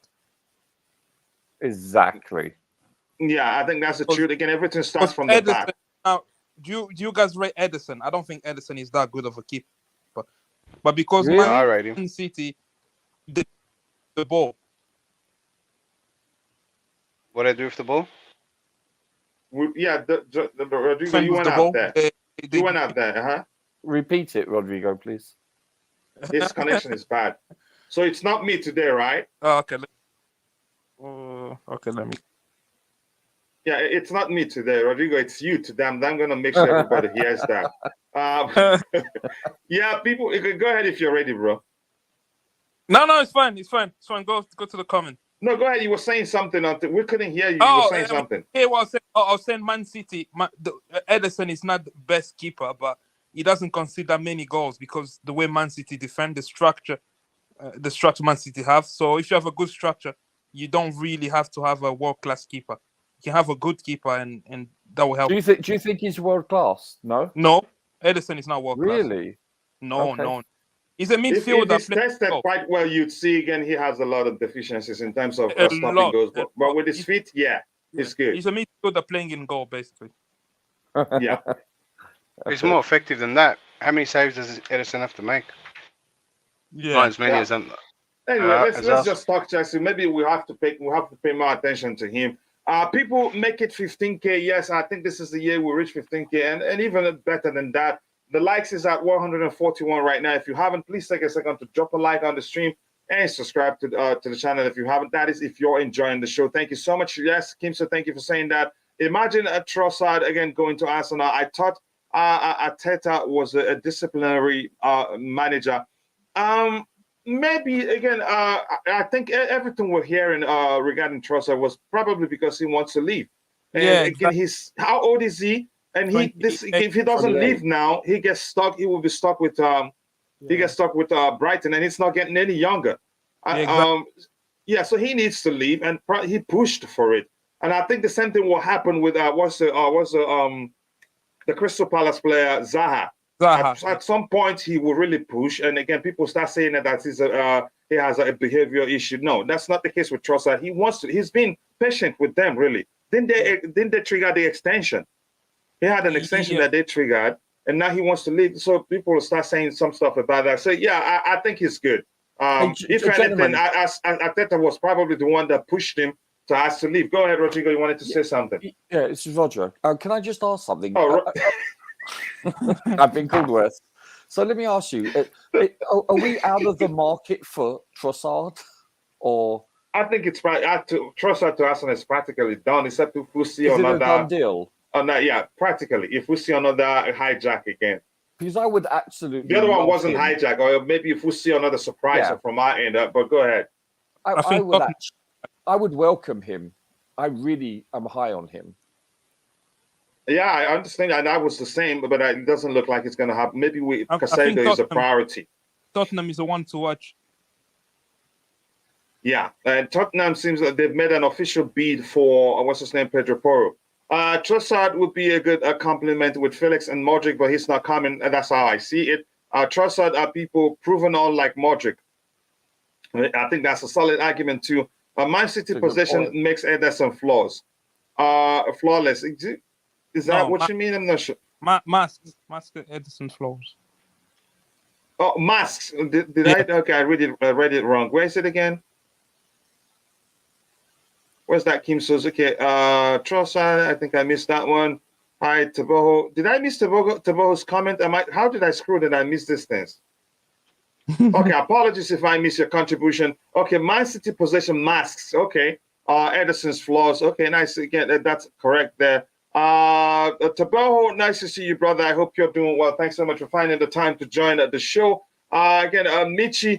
Okay, just saying hello to people there. Right now, I'm going to scroll to the very bottom. Please, we have to move on. Otherwise, that's all we do for the day. Let's get it to 200 likes. People says, my brother, the Added Time podcast. Nice to see you. I hope you're doing well. Arsenal went from Modric to Diaby to Trossard. Yeah. We got the team that don't have a plan. Yeah, right. Mm-hmm. Yeah, exactly. And I've heard about the nonsense they talked about as to how much we spend on Modric and all that. It turns out it's the same price, actually. It's just the incentives, or maybe should I say the add-ons, made a whole lot of difference for us. It was structured differently, that's all. Yeah, go ahead. Can you talk about that a bit before we switch topic? Well, yeah, so basically, from what I can tell from, was it David Ornstein? Basically, he was stating that Arsenal would give an add-on if he got the FIFA Ballon d'Or. Exactly. And that's not really achievable goal. Like we could, if we won the Champions League, well, we've done it twice in the last decade. So it's something that is not out of the realm of possibility, etc. So we made more realistic and palatable add-ons. And I think, I'm not sure about the money up front. It could have been the same or slightly more, but it was just basically the add-ons for what he was stipulating. So it was far more reasonable and realistic. And that sort of tipped the scales for the most part. They just have to change the narrative to suit their, to make people believe we overpaid. That was why we got it. Coach, in Britain, the press, Bobby will tell you, there's very few Chelsea players that are pundits here, and they're mostly Man U, Arsenal, some Spurs, and it's Liverpool. Yeah, thank you. Sorry, I forgot. It's toxic. It's very toxic over here. Yeah. No matter what we do, we cannot do any good. It's simple as that. And I'm seeing this through the lenses of a neutral person. It's egregious, is what it is. You hear things like Chelsea have signed so many players. Chelsea have hijacked. If you actually look at Chelsea transfer list, apart from Cucurella and Modric, what other players did we really hijack? And how many players they make it sound as if we've signed like 100 of players. But if you actually look in this January, we probably signed 3 players. In the summer, we signed 6 players, 2 of them being youth players. So it's not, it's not crazy transfer. It's not crazy transfer, and they don't look at Forest. Are they counting the ones we didn't get, Rodrigo? Sorry, like Rafinha, like the failed hijacks. Yeah, and the failed hijacks. I think they're counting them too. And look what Nottingham Forest have done. I think they've added since being promoted. I think it's in double figures. 24 players. Yeah, exactly. I was about to say 21, but 24 players in total. Yeah, it's insane that they basically changed the whole squad. No, we haven't done that. So it's, I don't know. Checkmate. I give up. Yeah, this one here from Glenn says again, if Wenger was still around, he would have outbid us for one pound.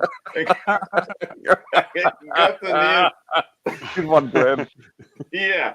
I think that's a Wenger thing. Wenger really did, but he didn't spend that much on players, really.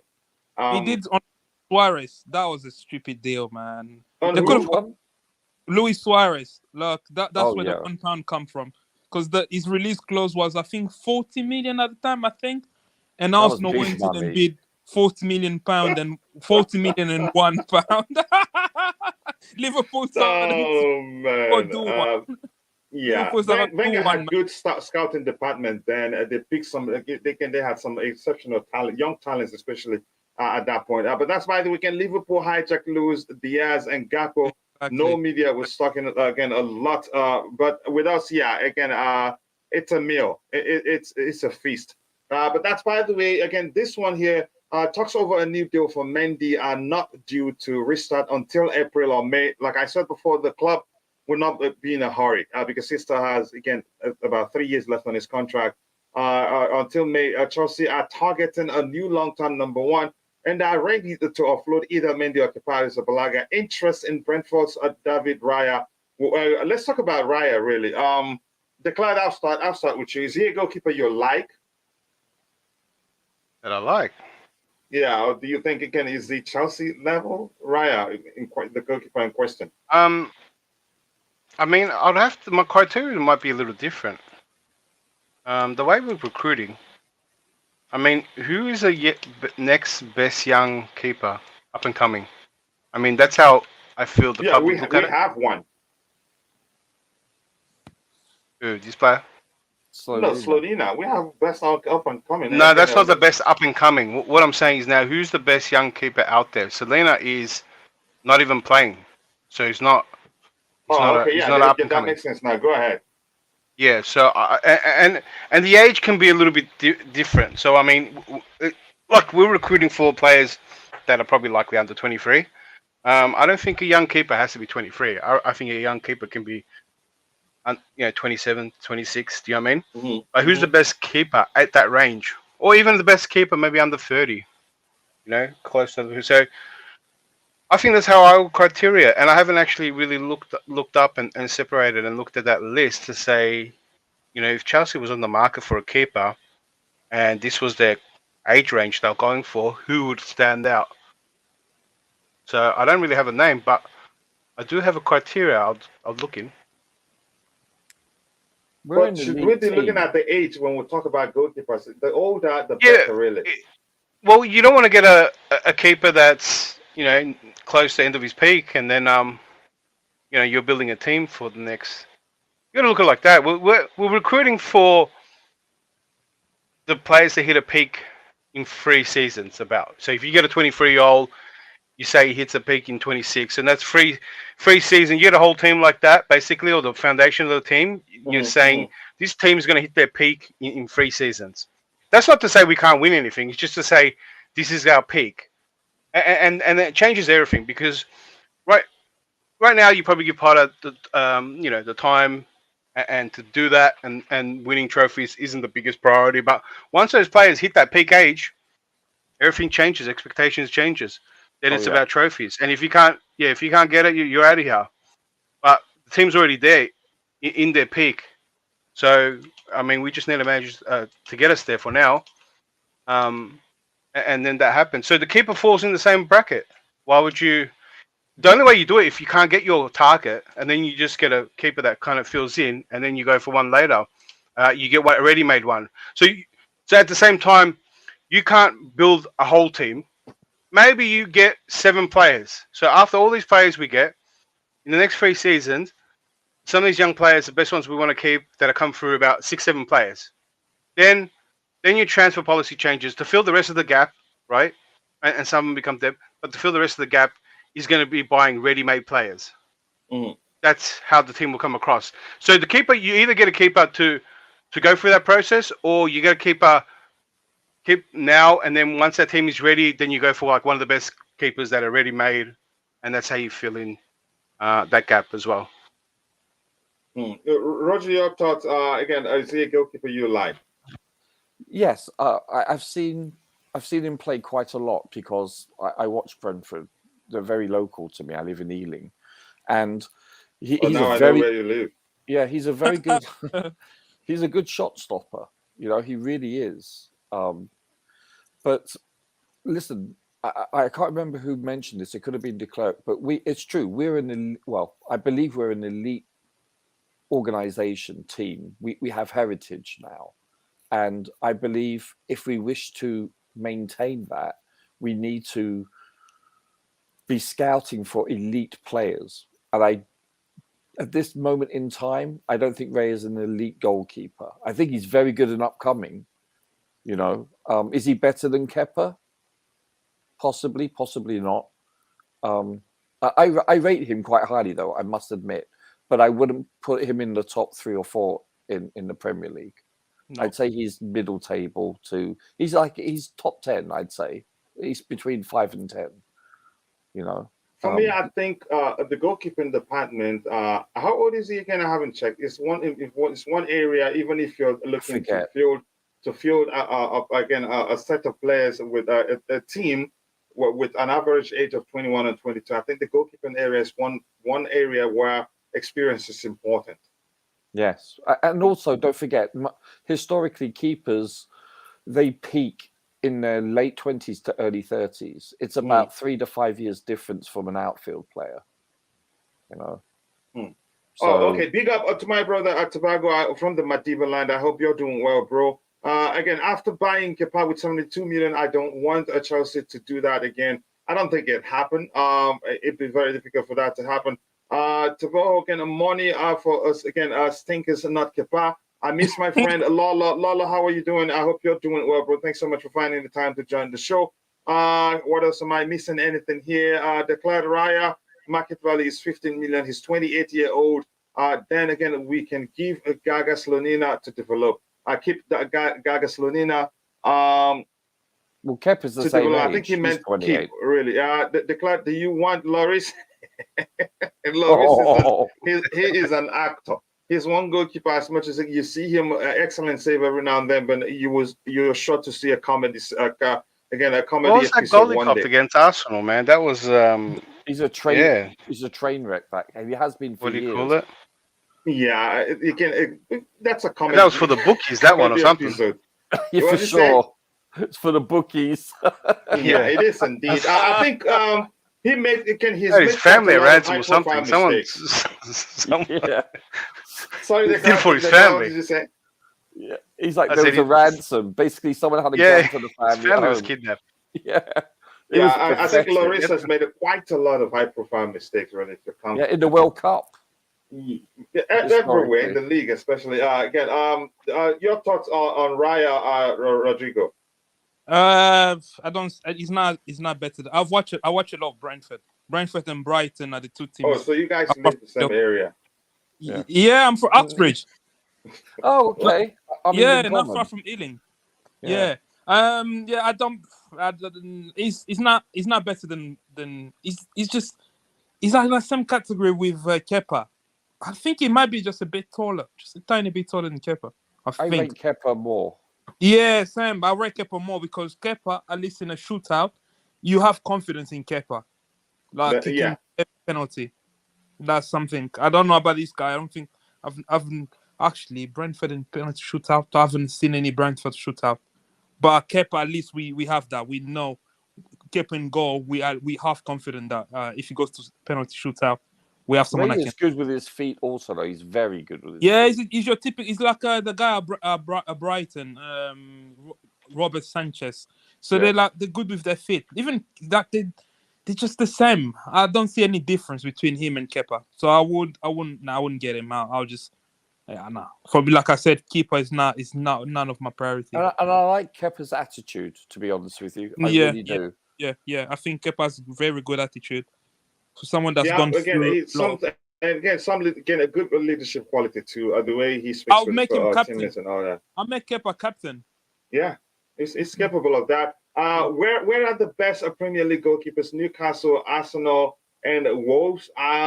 Liverpool. What do you guys think? And Kuhn and Chun says again, what did he say? Raya is 1 inch shorter than Kepa. All right. Okay, so he's shorter. Yeah. Well, I don't think Bobby will not. Bobby will say no straight away. Sorry? Exactly.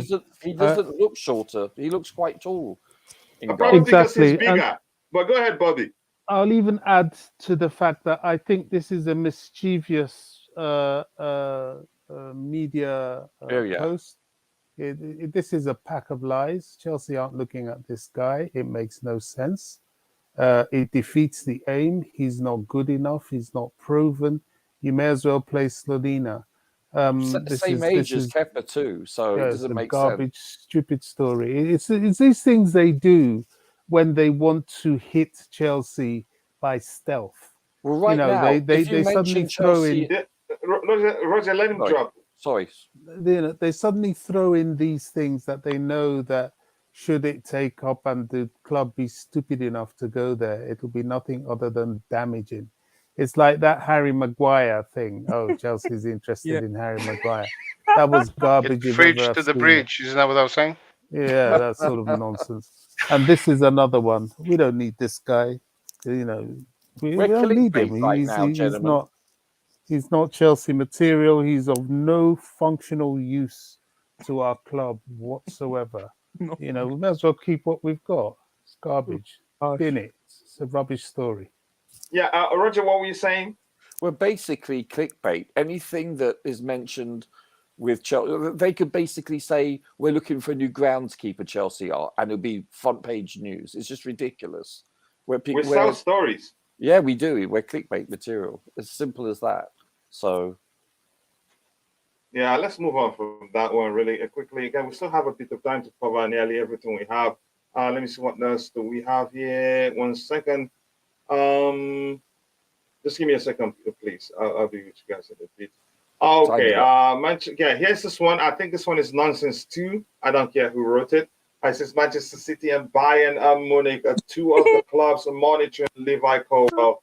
Chelsea looking to extend his current contract. Let's see how his current contract. Anybody, Rodrigo, you look like you're eager to get in on this one. Go ahead. Because the source, Simon Phillips, this guy's been getting things wrong, and he charged people to read his article. Look, this is again. Well, listen, clubs can monitor players as much as they want. I mean, we're probably monitoring some City players. It doesn't mean they'll get him, or it could be true. They're monitoring him, but it doesn't mean anything. really. This is a non-starter. It's It's clickbait, if ever there was one. Yeah, Absolute clickbait. exactly. There's literally nothing in this story. Especially under the current ownership, they're not going to let this guy go. Of course, our clubs are. If they just said the truth, yeah, it would be like what, one article every. You know what I'm saying? Yeah. They have nothing to talk about. You know what I mean? They'll be out of business. Of course, Yeah. clubs will be monitoring Colwill. That's normal. I mean, It's a double story, you know. Oh, look what they're doing, and then they're not doing it, guys. But this is dangerous, really. His current contract expires in May. May. Wait, we didn't re-sign him before yeah. we went online. 2025. No, I don't think we did. His Up to current contract 2025. expires in May, and that's a Pretty. risk. Yeah, because again, in terms of negotiations, it's not going to be easy. 2025, coach, not May 2023. No, look at it. Contract expires May 31st, 2023. I'm looking at it here. Really? Well, except the transfermarket.com needs to expire something, because I don't remember him extended recently. No, but it doesn't make sense, coach. Why would you send him to only come back on out of contract? Then why if Then why did they sell him? If it is, let's say this. If really it is until 2025, I don't think we'd be in a hurry to extend it now. So that's where this story sounds like again. But coach, why wouldn't you sell him and then loan him? Sorry? If he has 1 year left, right, before we loaned him out, why wouldn't you sell him? Then rather than why are you loaning him for?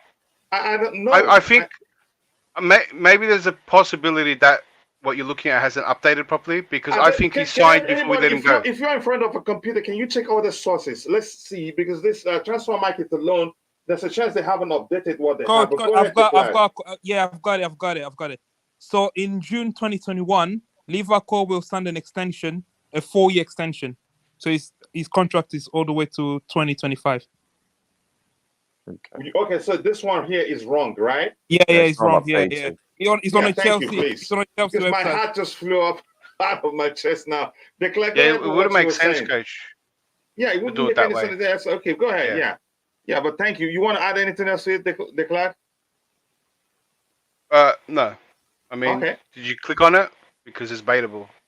Already I'm there. I already have done the papers again. Maybe I didn't go to the extent of reading the contract. My concern of reading the article, my concern was to find out the length of his current contract. So this is so wrong, really. Oh, you know what? It's mine. It's me. Again, if you go to transfer.com, again, what you have there is on loan there's a ribbon at the top. So that is the time where the loan spell expires, not when his contract proper expires.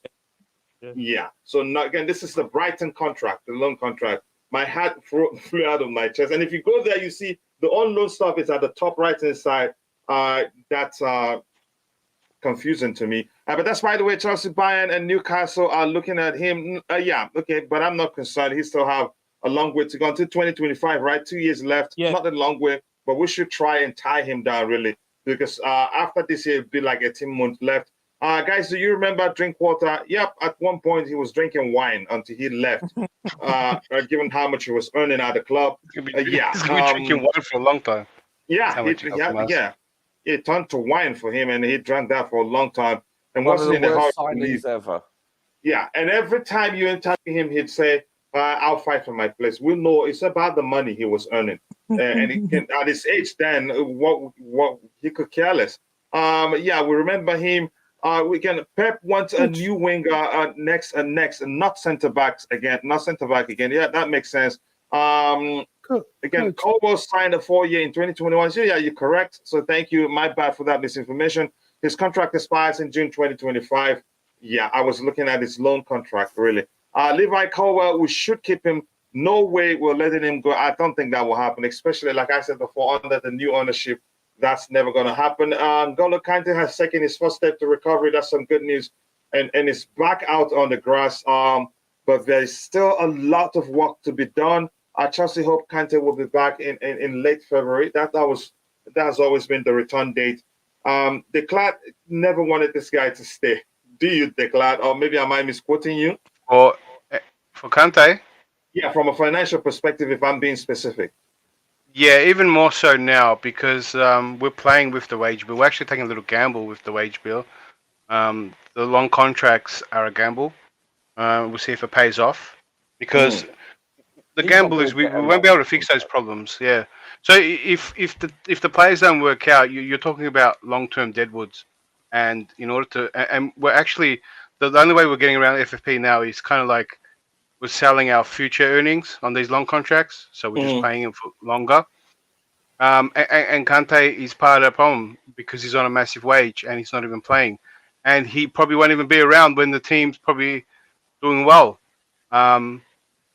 It's even more now. We should just let him go and bring another young.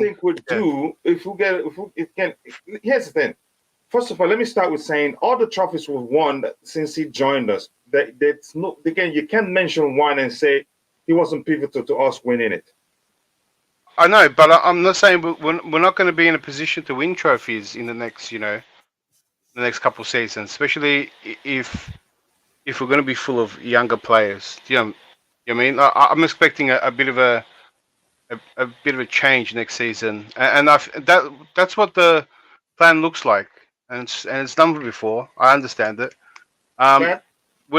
So if it could, I'm not ruling it out, but you got to just assume by going off the plan that we're going to be trophy ready in say 3 seasons, for example, yeah.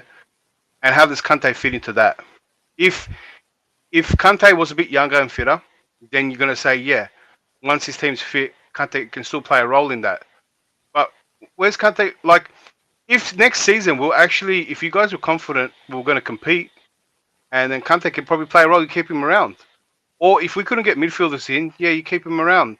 But if he's the same as he is now, and we're not actually competing, and he doesn't contribute, you have a very expensive player, or very expensive burden, to be honest, on the whole thing. So he's getting his wage bill off would help a lot in the long term too, and maybe help if if there is another big talent that they're going to go for. I mean, him leaving is going to help you in different ways. You got to look at it like that. I think him staying would do more good than him leaving.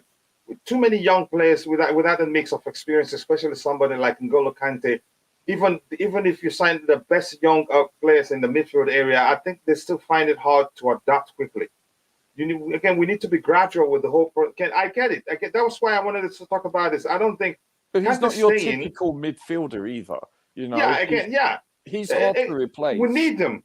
We need him. Yeah, And he's just a understand, player if he can get 20 to 22 You're saying games. is it young, Coach? You said there's young players and that. I mean, the biggest thing to help the next midfielder that's going to come in, you want him to play. If you're going to keep Kante, you're going to have to play him, right? And if Kante actually gets fit, then that means the person that's meant to take his position gets less game time. I mean, you got to think that the next. Think of the say. I can't think of the name. Say there's a young talent that is going to replace Kante and be the next. Let's say because player Kante to play his position. is not a DM by tradition. Let's say we'll get Enzo. Yeah. So maybe a similar player, you know, with the same characteristics, whatever, same difference, right? And we need to develop that player, or he's going to be better than, or have different characteristics than Kante. But he's basically, if they're both in the team, they'll both be playing the same position, right? Mm-hmm. That next person that we want to build up for that team gets to sit on the bench, right? And if you're going to say, oh, well, Kante can just fill in for this and that, I mean, you're paying our one of our top wages to someone that's just a big part player. Look, everything about Kante you guys said is right, is great. I'm just saying that the team's not ready to win trophies. He can't contribute as much, and he's a very expensive player. And the way we're going with the wage bill as well, he would ease that massively as well if he left. If we just got rid of that wage bill, I don't think we're in the positions to win things yet. I think his contract will be heavily laden with incentives based on his injury prone. His availability. Career. But I don't think he's taking a wage cut. No, but I think he will. So Declan, if we were up to you, I still don't think it's going to be pay per play. I think there'll be other clubs that will offer him something better. But he wants to stay here, though. No, I think he's going to go with the money. I mean, that's probably his last pay. Sure. No, I get that. Yeah, like maybe even someone like a French club, you know, because just his name alone, you know what I mean, will bring in, generate a lot of money. Like he can go to another French club, maybe not play as much, but there's other marketing benefits for that club as well, and stuff like that. And maybe maybe the games aren't as rough there, and he can play more and longer, and just little factors like that. But they would offer him more than what we would offer. I mean, to the pay per play is like a desperate move. I mean, who's the last guy that did? Like Wilshere. Like no player wants to be on pay per play. It's like having no insurance. Do you know what I mean? Like, what if Kante gets injuries and then he's not going to get paid? Right. Well, it's a balance, right? So he'll get a base salary of X amount, which will still be high, but then it will be incentivized for if we do this. You know, it may not be pay per play per se. There's a lot of pairs in there, but it could be incentivized, possibly individually as well as collectively. Yeah, I just think that there's a hybrid in that regard. I see your point. I see it. Yeah, the ideal contract that we might all agree with, there's going to be a club that will offer him more, or something more stable. Yeah, just because not only they get Kante for free, but he's such a big name, especially in France and that. And but it doesn't look like that. Again, that's attracting him right now. To him right now. He wants to stay in London. He's got family here, so he's got roots here. Yeah, Roger, let me catch up. I want to get your thoughts on the Kante situation. Again, are you for him staying? Are you for him leaving? Whatever your choice is, again, you need to convince us as to why that's the best choice. Just give me 1 second. Oh, just give me 1 second. Kante should stay for me. I know where your stance on that, but the club always sees things beyond the player saying and all that. He sees it from a financial perspective. I see it from his importance to the team and how much, again, even if you can get 20, 21, 15 games from him, actually in big games, it can make a whole lot of difference. But I get the class argument. Again, who are our next leaders in the first team squad? Our critics will be asking this question next season. I think it's important. Let me highlight this. We'll come back to this in a bit. Again, if we get Caicedo, just why. Again, he will barely play if Kante is back. And again, and we don't want to sell Jorginho. I'd prefer, again, I don't know, again, Milinkovic-Savic or for cheap. I don't know why we're not taking that serious. There's Milinkovic-Savic, there's the Ismail Benessa. He extended with AC Milan, but the buyout clause is 50 million euros, which is around. Yeah, so that would be an excellent buy for us. He's not your typical DM. He's got everything. Rodrigo, you wanted to say something? Yeah, I watch. Sometimes I do watch Serie A. I watch Fiorentina game. He's not the one. Savic is nah. I wouldn't go there. He's not what we need. He's not a DM.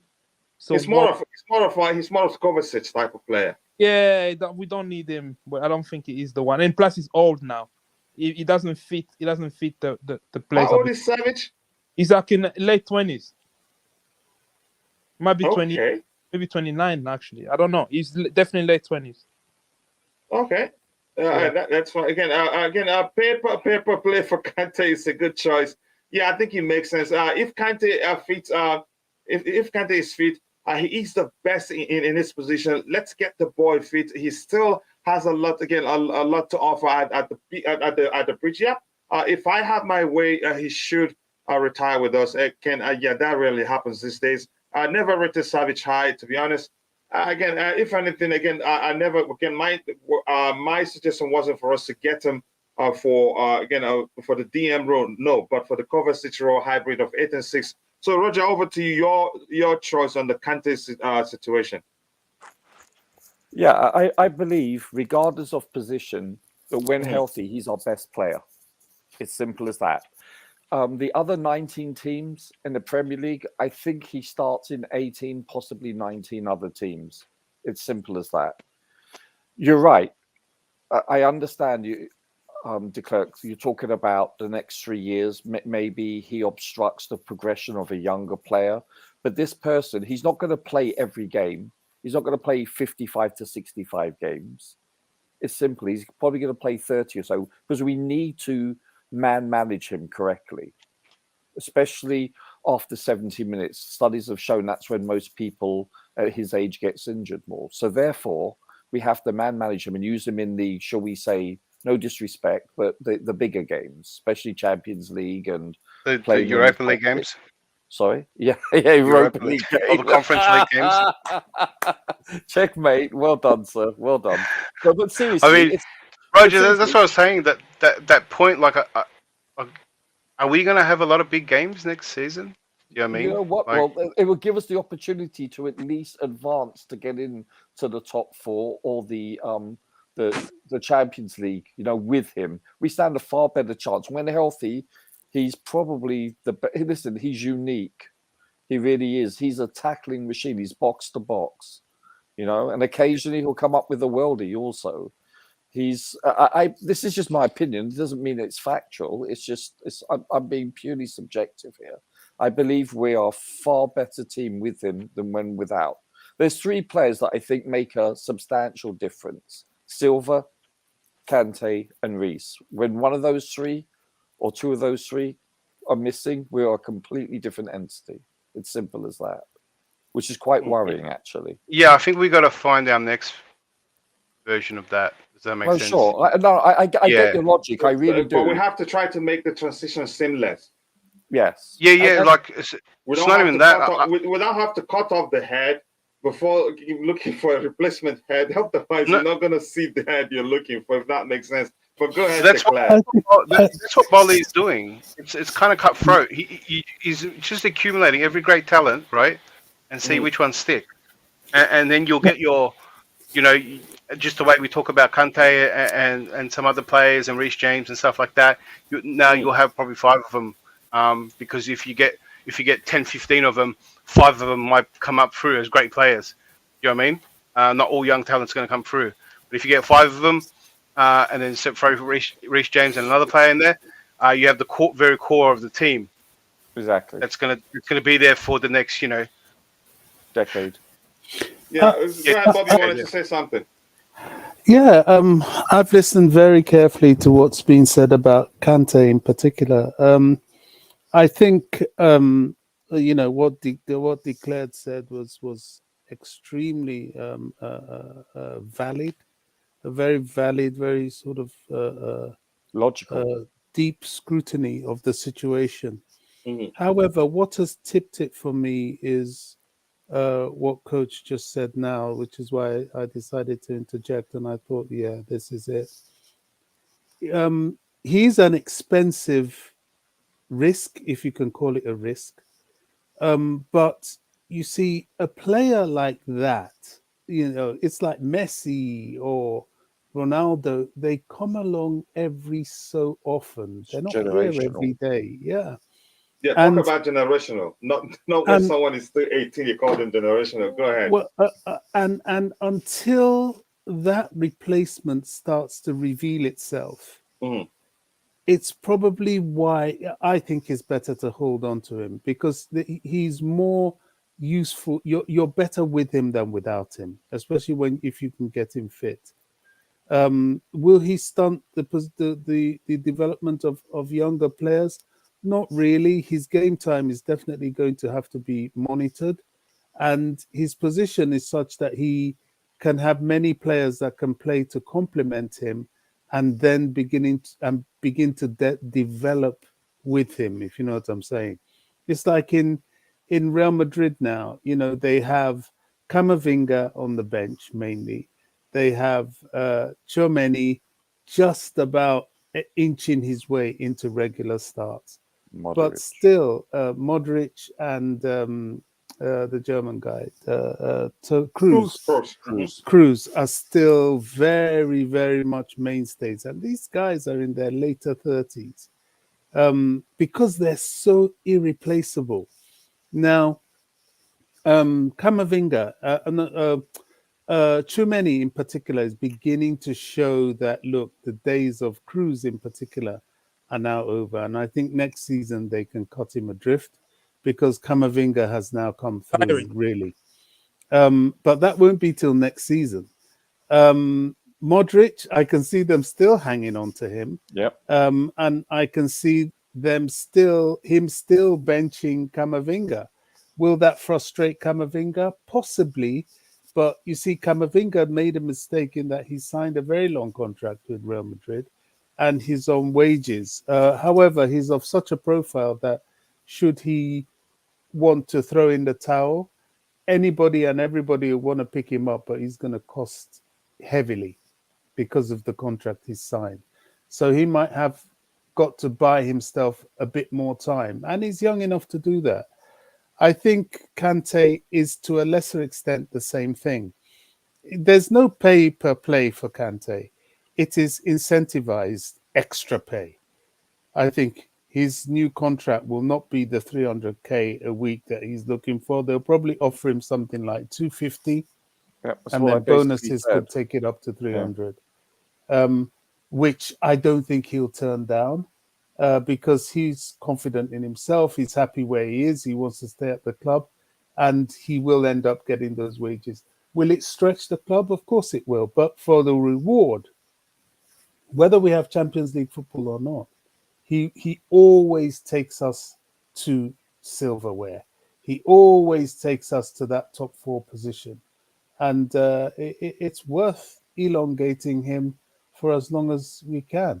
I don't see them giving him. I mean, what does he want? 3 years? That's nothing, really. To phase him out, that's nothing. So that's what swayed it for me. But everything Declared said is very, very valid. Yeah, We're it at makes that. sense. It makes Oh gosh, business yeah. sense. We're at that time where there are certain players that, sadly, we're going to cut adrift. I make no bones about how much I like Ruben Loftus-Cheek. I really love the player. I've met the player. I've seen him as a kid. I've seen his potential. It breaks my heart to see that he's not fulfilling that potential. Well, he never has done, because Mhm. of that horrible injury. We've come to a point where this January, painfully for me, and certainly by summer, certainly if we're getting in new midfielders, he has to go. I've let that one go. It's realistic. Yeah, there's so many. The others is not so difficult. The one that will be hard as well is if Levi Colwill comes back. Well, not if, when he comes back. We've got Colwill, we've got Badia Shield, we've got Chalobah, we've got Koulibaly. If, as the rumours are having it, that Vival is still very keen on Gaviador, it means Oh, Silva's wow. going. It means Silva's going for sure. But we have to wait and see. If not, then we hang on to him if we can. Give him another year. There's just some of those elite old players that just you can't just let go easily. The Rolls Royces. That's You have why. to find a way to accommodate them. Yeah, you do, because their value is just too much. That's why PSG is still trying to renegotiate Grandpa Messi. Messi's an old geezer. You can tell he's lost a lot of his pace. But you see, Messi, once the ball is at his feet, the chances that he creates something for you that nobody else can is very, very, very high. And you just don't cut adrift until he's crawling rather than running. Do you know what I'm saying? Also, Yeah, but if we're being honest, Bobby, quickly, here's where the difference is. Kante is an intelligent player, not taking away from him. But what defines his playing style predominantly is, again, the amount of running he does on the pitch. The question is, if he can run that much, will we still see the best of him? I don't know. But he can still run at this age right now. That's where Messi's case is different. His intelligence, his vision, passing ability, driven ability, technique, all those things, again, not really his pace. Now, again, if that makes any sort of sense to you. But go ahead, Bobby. If I just conclude with this, Modric is, although Modric, his vision, his passing, all those things, is still a big part of his play, but also his interception is huge, and you've got to be mobile. And Modric is older than Kante. I know the energy level of Kante is absolutely extraordinary, and that's what makes him. And if he loses that, it's very likely he will lose a big part of his game. But for the sake of the adjustment won't be easy, because now that's the predominant again as of the factors that define his playing style is his energy and the amount of running he does on the pitch. But go ahead. Yeah, but for the sake of a 3-year contract with bonuses, I think it's worth the risk. Yeah, it is worth the risk. If we find he doesn't have that engine, well, the answer is given to us, and we start to phase him out, and there will always be somebody who could take him off our hands. We then sell him for a fee.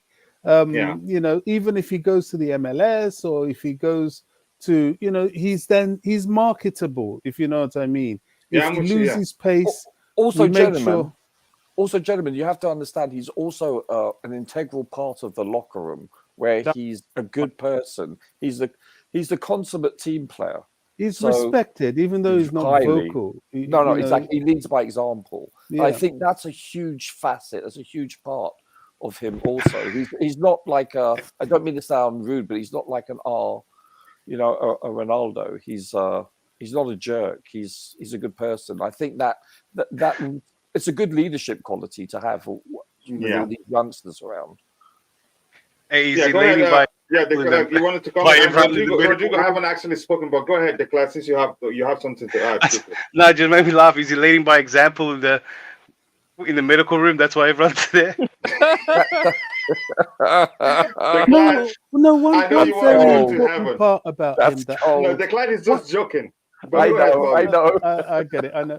One big part about him, which I noticed, and I think it should not go unnoticed.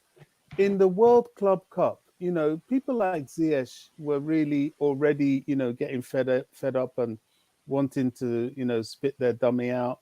Rudiger, the whole issue of his contract was beginning to frustrate him.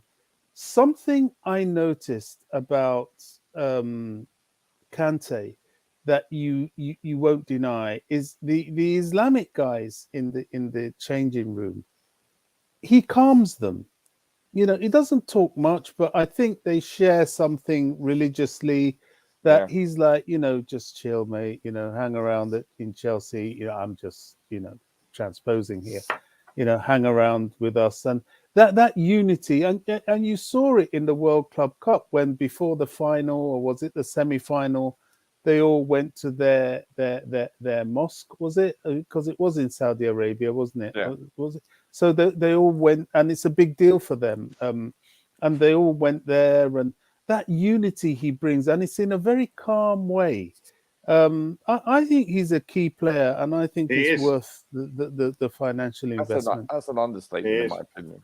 He's an exemplary professional. Again, and coach, you're doing Kante a disservice when you say all his primary thing to his game is the engine running around. No, I'm saying no. The most predominant. He's intelligent. He reads the game. I'm saying again, we the way we know him, for instance, is about again the amount of running he does. And my concern, if that goes away, it hasn't gone yet entirely. Will he still be that effective? It would take some adjustment. I think the Kante's biggest attribute is positioning, and is the fact that why it looks like he runs a lot because he knows where to be. He's always at the correct place to intercept the ball, and I think. But sometimes he needs that his pace to get to that point.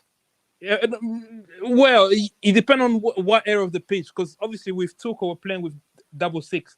Both 6 have to go up and down. But if you can restrict that, you can ask him to just be in a certain area of the pitch where he doesn't have to go everywhere. And I think his passing is very good. There's interception and launching. Okay, and do you remember I said the amount of running he does on the pitch? He does a lot of running, but that's what I'm saying. That's again to me. But go ahead. Let me let you drop. I've made my point, so you make yours. Yeah, I think he's obviously does a lot of running. Yeah, can't deny that. But his interception is always a player that launch counter-attacks, and his passing as well. His passing in the final third is not the best, but he is able to win the ball and pass it and move the ball quickly. That's very, very good. I think we just stereotyped him into a traditional DM, and he's an 8 actually traditional. He's an 8, he's an 8, but obviously an 8, but his Sarri is the one that really transformed his attacking game. Yeah. He used to be more of a deeper. If we're being honest, Rodrigo, Sarri's intent was for him to start defending from that area. Yeah, from the front. Yeah, you know, right? Yeah, but go ahead. Yeah, but for me, I agree with what Bobby Rogers say. I don't agree with Declare. I think Declare makes sense. He makes. He's very no. He doesn't. But he has the right to disagree with Declare. I got a question as well, too, lined up for you. I will take us winning trophy with him over how much you pay, because you'll get the value for your money. But Roger. I don't agree with Declare at all. I think Declare doesn't make sense.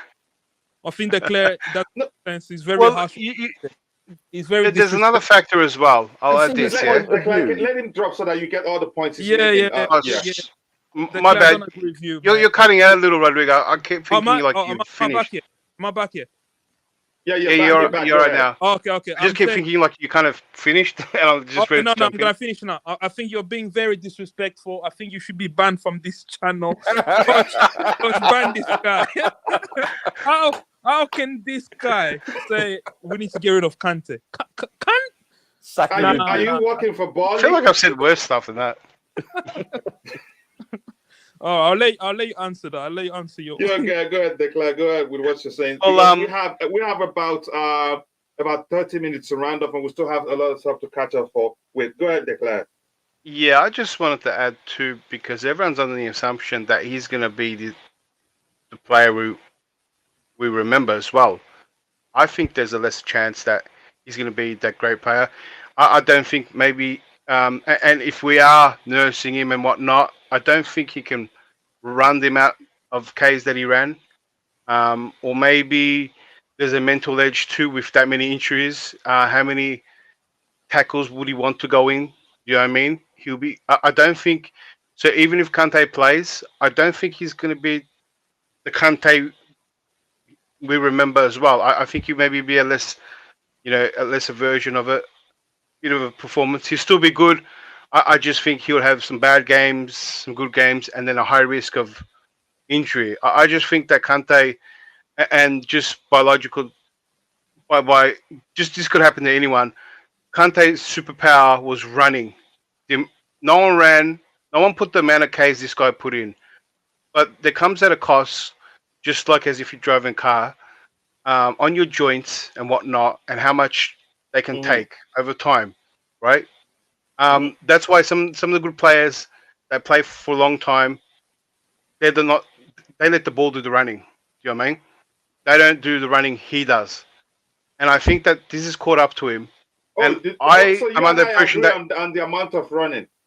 yeah, I think it's very unlikely that we're going to get the Kante that we had before, and That's even if he possible. plays, yeah, so even if we keep him and we do everything you guys said, I don't think he's going to be that player we remember, and he can play the same. That's why I feel all these factors, and it's not. There's no. I know he's joking too, but I love Kante. I just understand what he's been through and how injuries catch up to you, and what he gave, because he had to put his body on the line every game, right? Yeah. For running that much.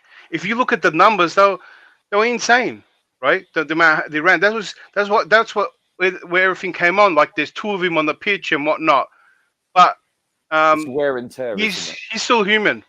He has joints, and I don't think that, you know, like Ronaldo, for example, the guy basically lives with doctors, right? And that guy, his whole life outside of the club, is all about recovery. And Silva is doing the same. I don't think Kante invested or was knowledgeable at that which he needed it the most. He needed his whole life outside of the club, right, to be based on recovery, the amount that he was. And I think he didn't.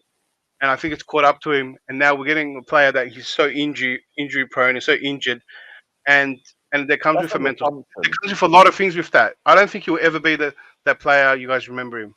Well, only time will tell. But listen, I wanted to say, but it's a gamble, Roger. If we actually keep him, like Bobby says, it's a high risk.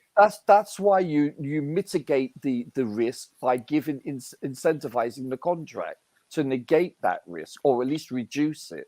That's why the Bohley conglomeration has been doing that. Performance-based contract. So yes, there's going to be risk, but it is diminished now based on the new style of contract. Of course, we're not going to give him a 10+1 contract. You know, it's going to be a 2+1 or whatever it would be. It's not going to be anywhere near the length of these young 18-year-old fetuses. But listen, de Klerk, you have made logical and sound sense. However, I still believe that the exception needs to be made based on the fact that, and this is used way too often, but he is a generational player. I think the risk far outweighs the downside of letting him go. That's just my opinion, but I do respect and I agree with a lot of what you said, de Klerk. I get it. All right, Kante isn't the only case. Yeah, I've seen players break down and retire early. It's not. You know what I'm saying? This isn't like something new to me. I've seen it. I understand it. Yeah, I don't want it. Yeah, I hated that it happened to Kante, but it kind of makes very sense. Do you know what I mean?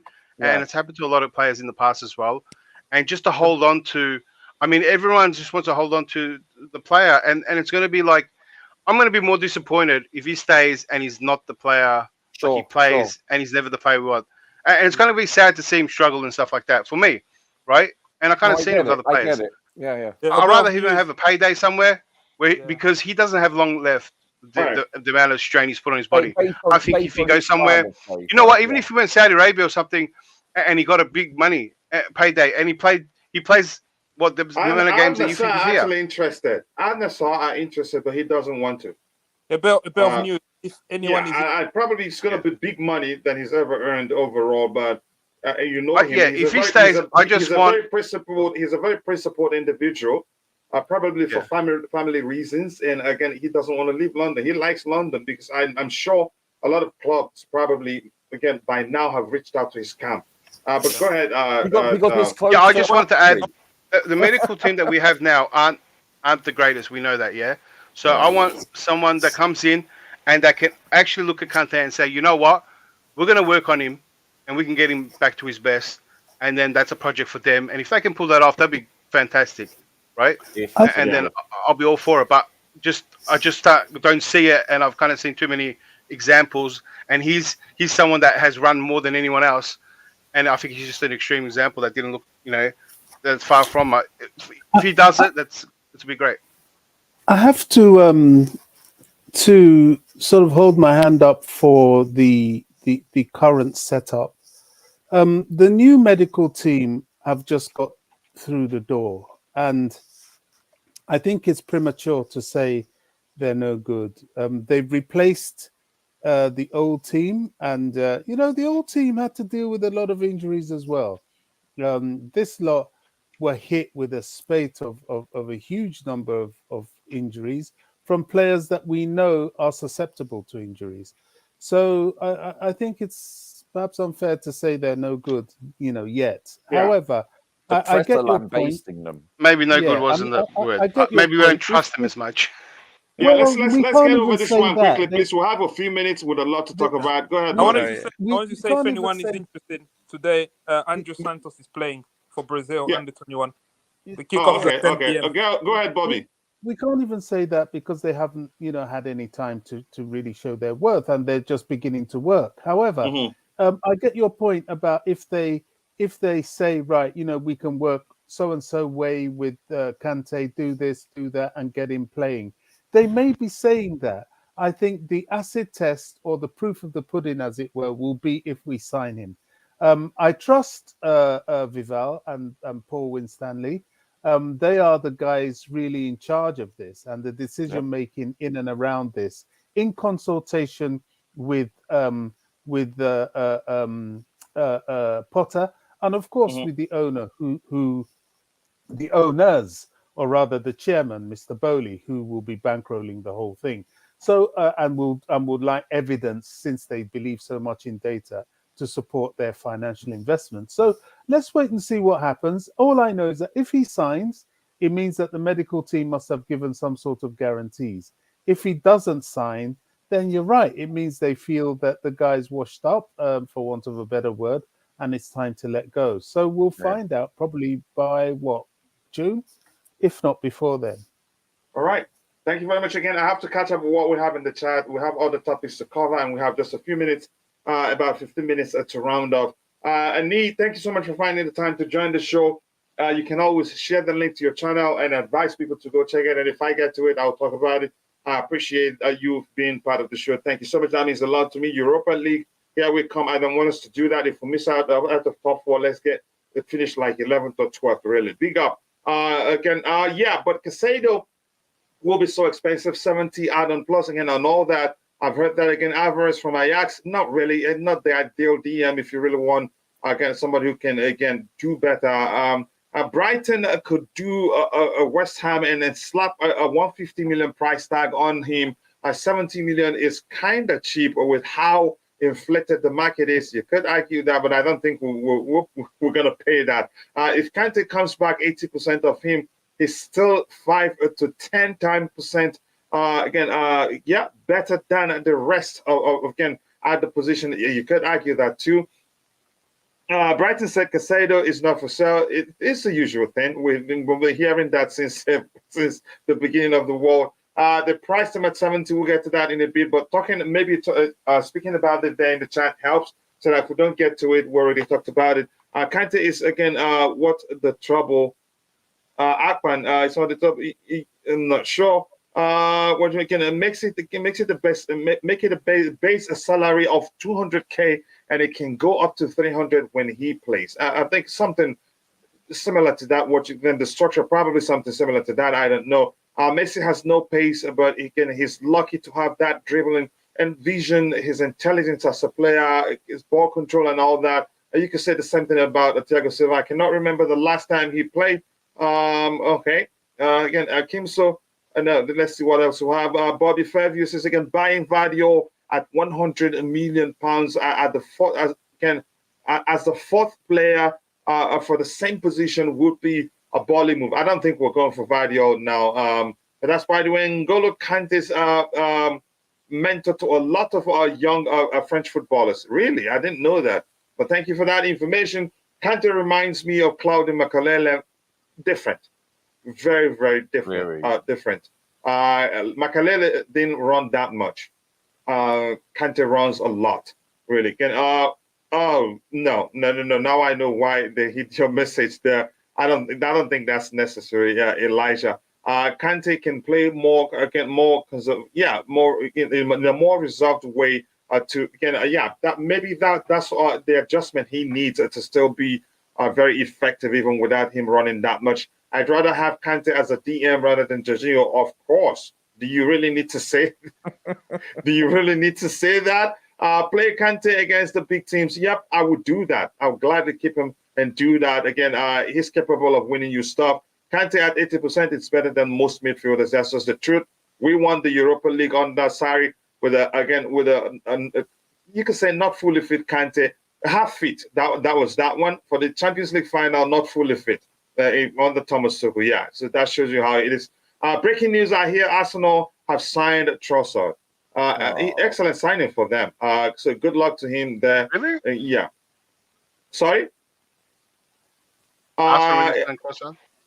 Yeah, I think before Baby said, because it was close, like I said when we were talking, it was really close. We do not know what Kante's game will change.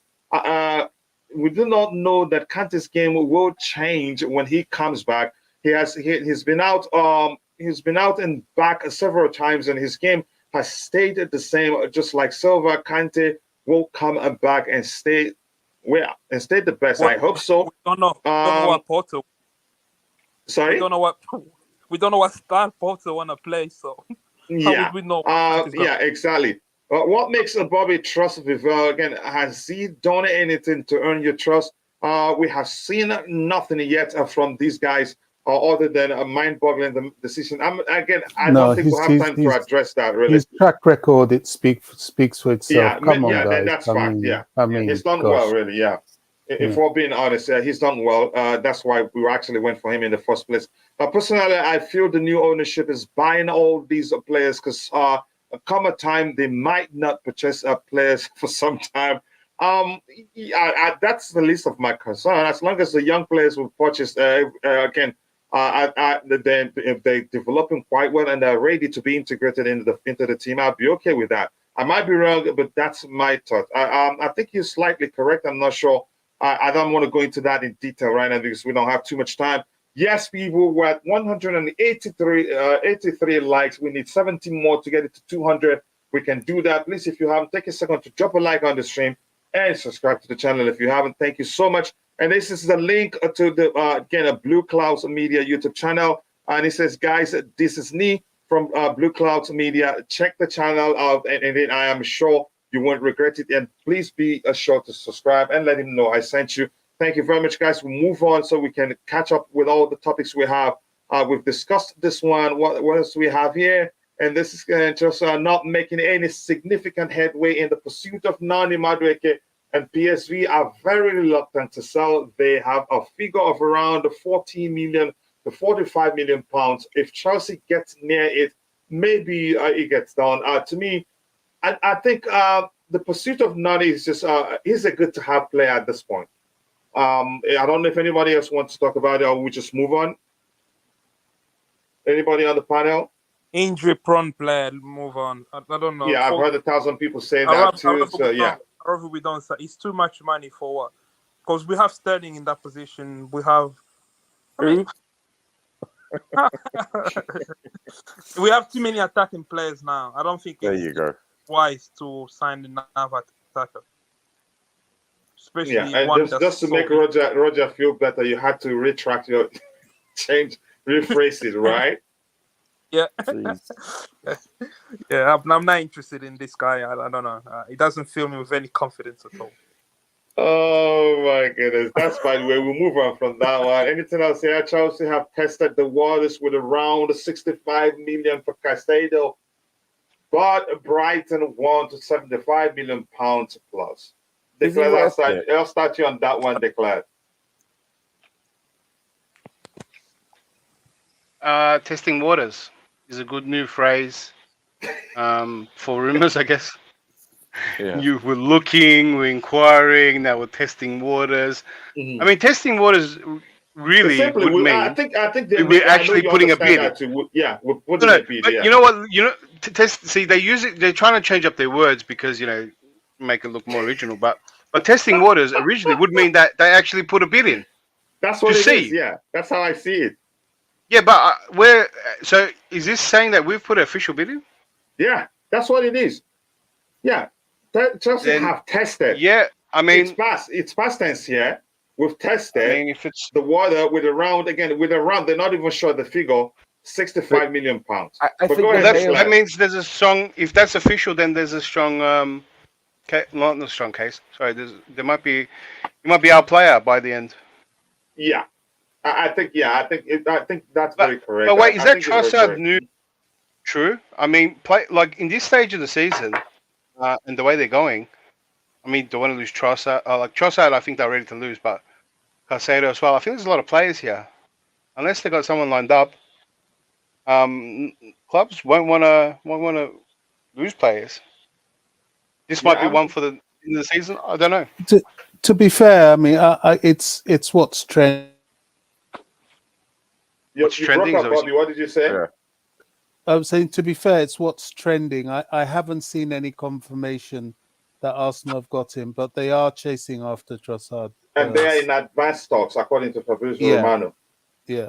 Yeah, I hope they get him. I kind of, as much as I thought Trossard probably did a good job here, just kind of didn't. I just think he'd be one of those players that, if Potter wasn't around, that he wouldn't be as useful.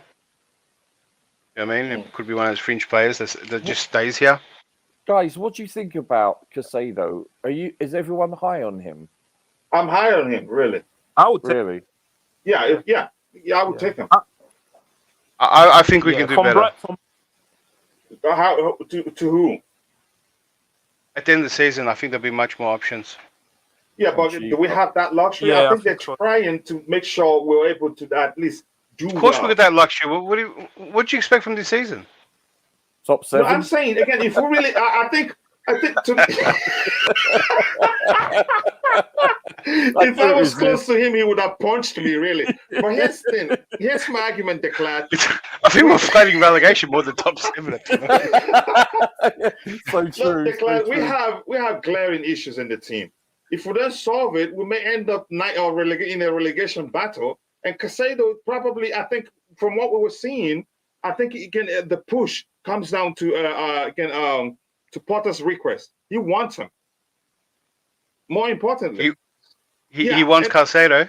yeah, he wants Sounds Caicedo. like From it. what they're Look, saying, he's the one asking them to push for it. Let's establish this now, right?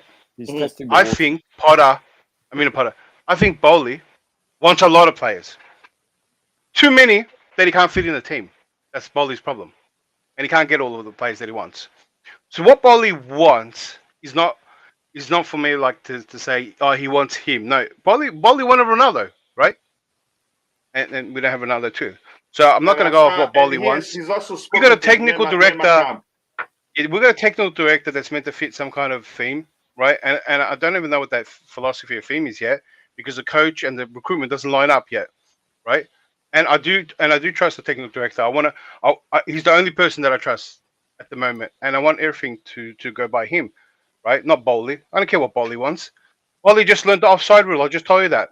And this guy's going to go start saying which player he wants. He wanted Ronaldo, remember? And that would have been Stanley. Ronaldo. And that could have been a big disaster as well. I can admit that. But what I think that the players and the options that you have now are very limited.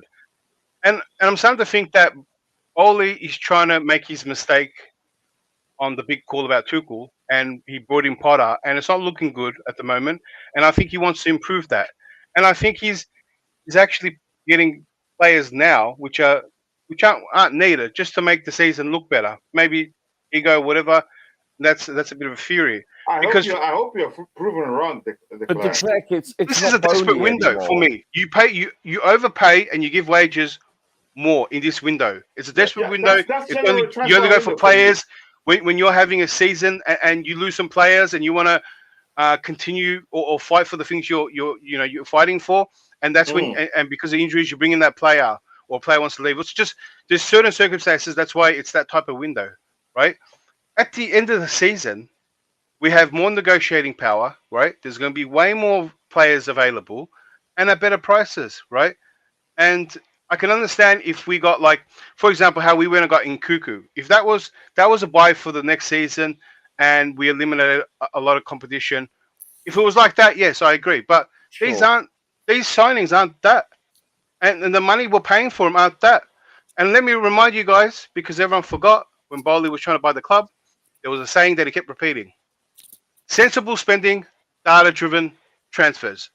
I don't see sensible spending or data-driven transfers at the moment, right? It's far from what he kept repeating.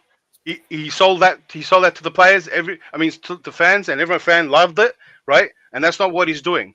So let's go back to the sensible spending.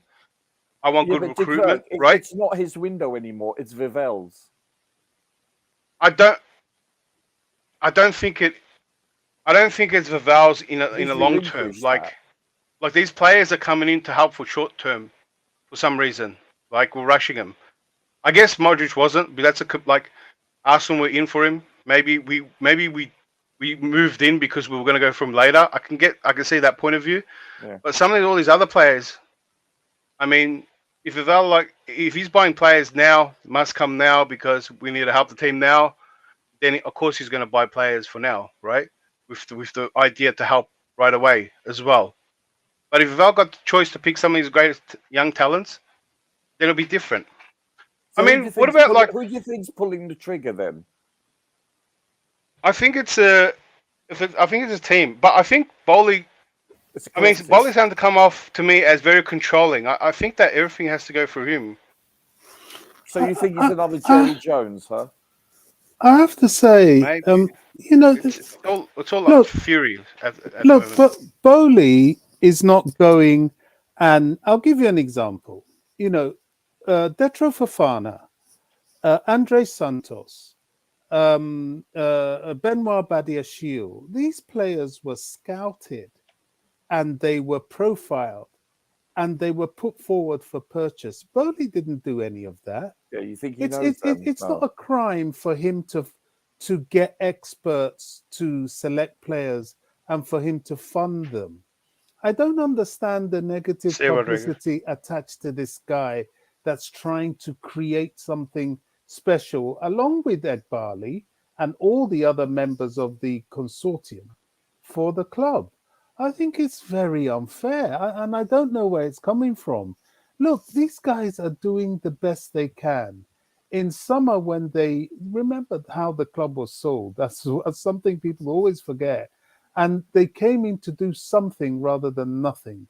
In summer, when he was in charge of player purchase, they hadn't had their team together. They hadn't had people like your Winstanleys of this world, your Vivals of this world, and I've forgotten the name of that guy from Monaco who helped with the Badiashile purchase and was he gave that recommendation.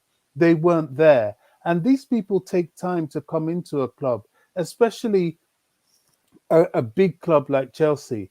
So they had to do everything in a rush. They put money where their mouth was and invested in players. They themselves said, look, if we had more time, perhaps we may not have got some of these players, but we had to do something. And they didn't do a bad job. So now they're being attacked because they've invested in recommendations from experts. Look, you can't have, everybody's looking for a sure thing. Where in life, in a project, is there 100% guarantees? It doesn't exist.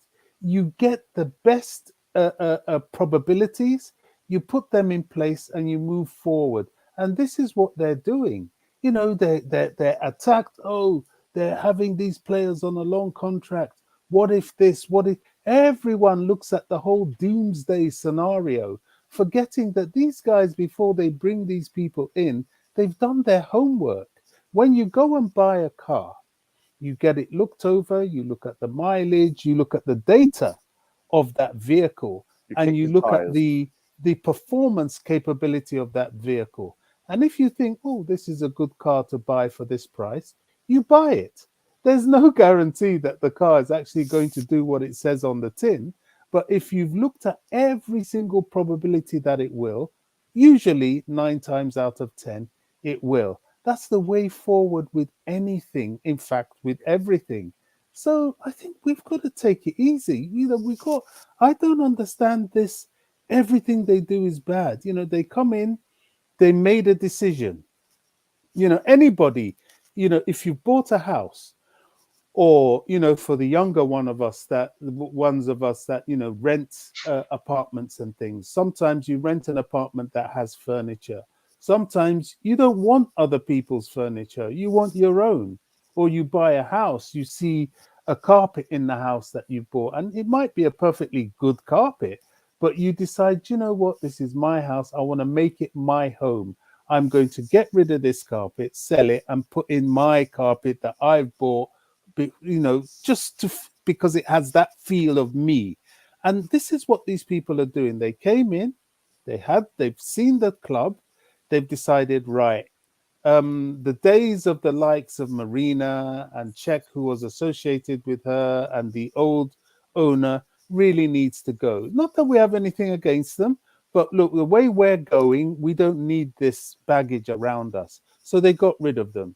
They got rid of every other thing. They didn't want to get rid of Tuchel, but they saw that he wasn't going to go the direction or act in the manner with which they wanted him to act. That is their prerogative. They bought this club for 4.5 billion. They have a right to make that choice. Now, everybody is saying, oh, it's a bad choice. To be fair, I think we need to give them time. We need to give Potter time. Potter has gone through a time where he took over the club. He has never had the players, whether you call them his players or not, together at one time. Never. There's always been internationals. There's been the World Cup. There's been injuries. He's never had the time to settle and do anything. And now there are new players coming in that he's involved with their purchase. There's a new team bringing in these players. It can't all be bad. Oh, I don't trust this. Oh, this is bad. Oh, the medical team is bad. It's wrong to have that perception. These people aren't getting non-entities into the club. They're Preach, getting... Bobby, preach. No, but it's true. I'm just speaking the fact. I know. They're getting experts. The chief medical Bobby, officer is a sports expert. I didn't disagree with that bit. And in terms of questioning them, that's what we do. They're not going to listen to us. I mean, that's my right to question them. Be surprised. Yeah. You'd be surprised. I heard. I hope they do. I hope Bohley comes in here. Yeah, put on a bit of a show. Space, didn't he? No, he does. Again, I think he was in a Twitter space the other day. But again, we have about let's say 5 minutes to round off. Bobby, I'll let you drop out an update on my screen here, and then we'll talk about Dumfries. Nothing has changed about Dumfries. Inter, they want more than what we're offering. As for Noni, we've talked about that. Who else again? Caicedo will beat already. We've talked about that. But Bobby, I'll let you land. I have an update on the screen here. Just that last one, and we'll call it a day. Just to save you time, I'll just say, for a mega project, a high finance mega project that has only been 6 months in the making. Even in our discourse, for the irrelevance with which we claim the discourse is, just for the objectivity of it all, we need to give these guys time. Seriously. There hasn't been enough time for anything to kick in for us to have a sensible judgment about what they're doing. That's just my point. Yeah, thank you very much. And the updates here, it just says again from Simon Phillips. I don't know if you guys trust him. It just says, I still don't think it is the end of Enzo Fernandez for this window. If Chelsea go back in now the dust has settled and look to do something similar to what was first discussed, there's no reason why something cannot be concluded.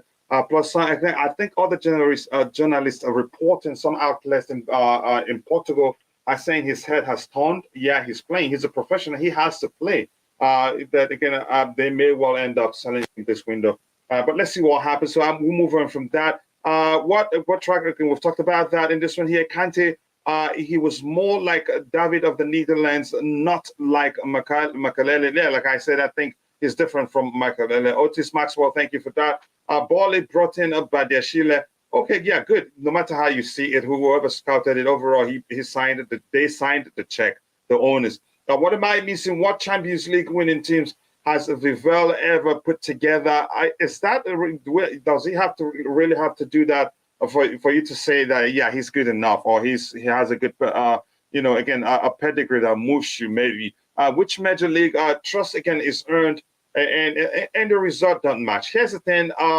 Even if he hasn't done that, but if you paid attention, go check where he's joined us from. Tell me if you don't hear anything good about him. But that's why we'll move on from that one. Again, I think we'll get the chance to talk about that in detail another day. And Lone Zakaria, okay, cannot be so pessimistic.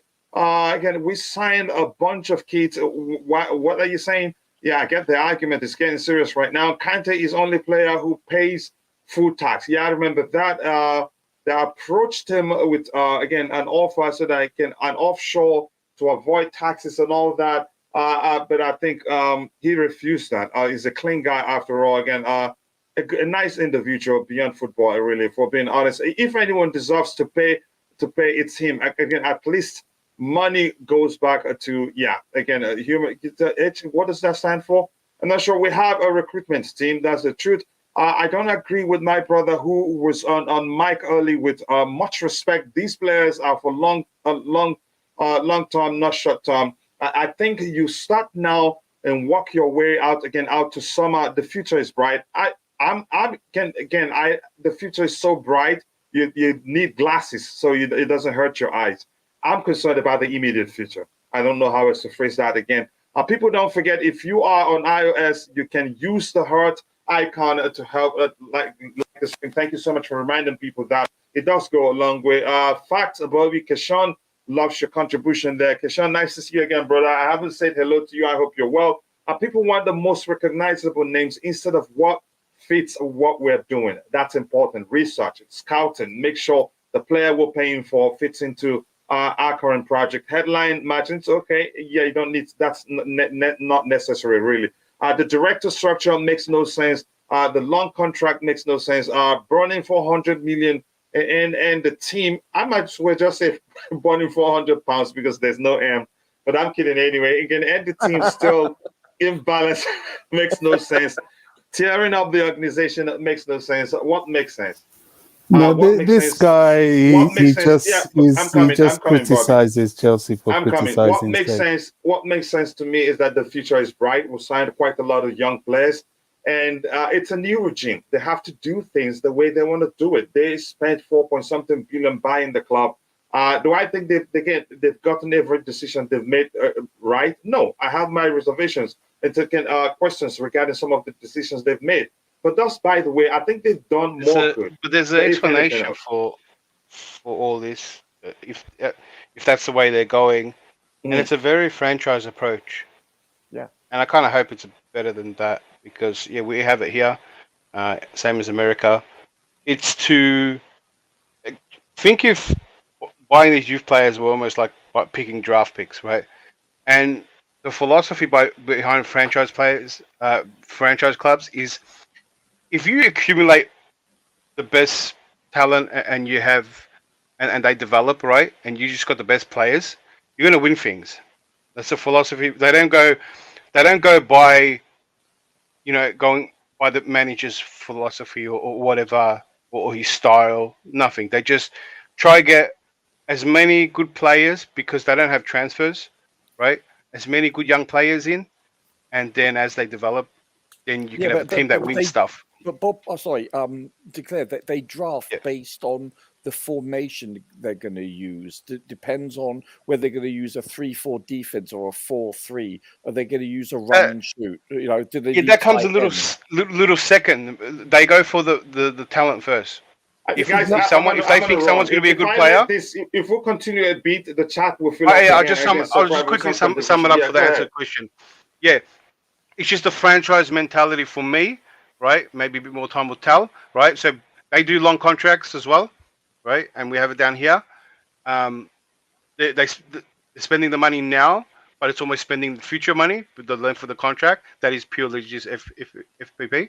We got a director that is shown to bring talent in, not a Champions League winning team like you said, but it's all about bringing in all the talent. And I think, and the recruiters, and I think everything that is going now and ripping out the club and putting it, I think the mentality is to just have an abundance of talented players, especially young players, and make them into good players, and an abundance, and probably more to sell them off to. So that's another revenue that we kind of similar to what we had to Roman. They probably want to fully expand that. Same reason why he wants to buy another club, to just send players there, to, probably on loan as well.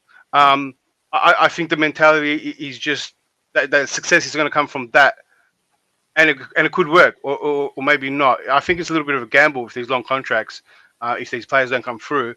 But if it works, it'll be great too. If those players come through. I think that's it again from the panelists. Again, Cho, and if they buy another winger, I'm not sure what's going to happen. It all comes down to what Graham Potter needs to do. Just from Fabrizio Romano, Leandro Trossard has accepted all the conditions offered by Arsenal on his contract. All again, I think it's pretty much done. Quickly here, Big up Kuchila in the panel. In my lunch break again at work, just catching the stream now. What is the discussion point about? We're done. The point is that we're done. We've talked about every other topic, and unfortunately, we cannot carry on. I have to go take care of something. But more importantly, bro, I hope you're doing well. Thank you so much. I appreciate it that you listen, even though you are at work, DJ. Let's be sure to have a good mix of young and experience. It's important, not just all youth. Again, we are going to get in a situation that will require some experience. That makes perfect sense. Again, we are lab rats to see again if US sports management can work in Europe. And despite Bobby's best attempts, I will continue to express my opinion. What continues? Yeah, you have every right to express yourself. Nobody's going to stop you from doing that. And Bobby have every right. He has every right to express his own opinions. So that's it, guys. Thank you so much for finding the time to join the show. Unfortunately, I am late. Sorry? Very, very, very quickly. No, Bobby, I'm already late. Yeah, go ahead. This is always the cop-out. You know, people like this, they say things, they don't like it when somebody responds to what they say, and then it becomes like as if I'm stopping your opinion. You're entitled to your opinions. It's as simple as that. To believe you're very negative about the club and about the ownership of the club, period. I mean, there's nothing else to it. All right. Again, thank you, guys. I hope to see you guys next time for another Blue Morning Show. Thank you. I appreciate you, Bobby, Roger, Rodrigo, Declare. Again, always nice to have you. I think if you ever agree with me, Declare, I'll ask you your ID. But again, I know we agree sometimes. But again, thank you, guys. Thank you, again, Bobby Fairview. Thank you, Victor Angayere. I appreciate that. DJ, thank you for joining. Liam Lane, even though he's not feeling well, he was one of the first here. I appreciate that, brother. And Keshawn, thank you, bro. Again, thank you. Nee from Blue Clouds Media. Please be sure to go check out Blue Clouds Media. Be sure to go check out his YouTube channel and subscribe. And to every other person that was in the chat, thank you. God bless us all. See you guys next time, and bye.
you.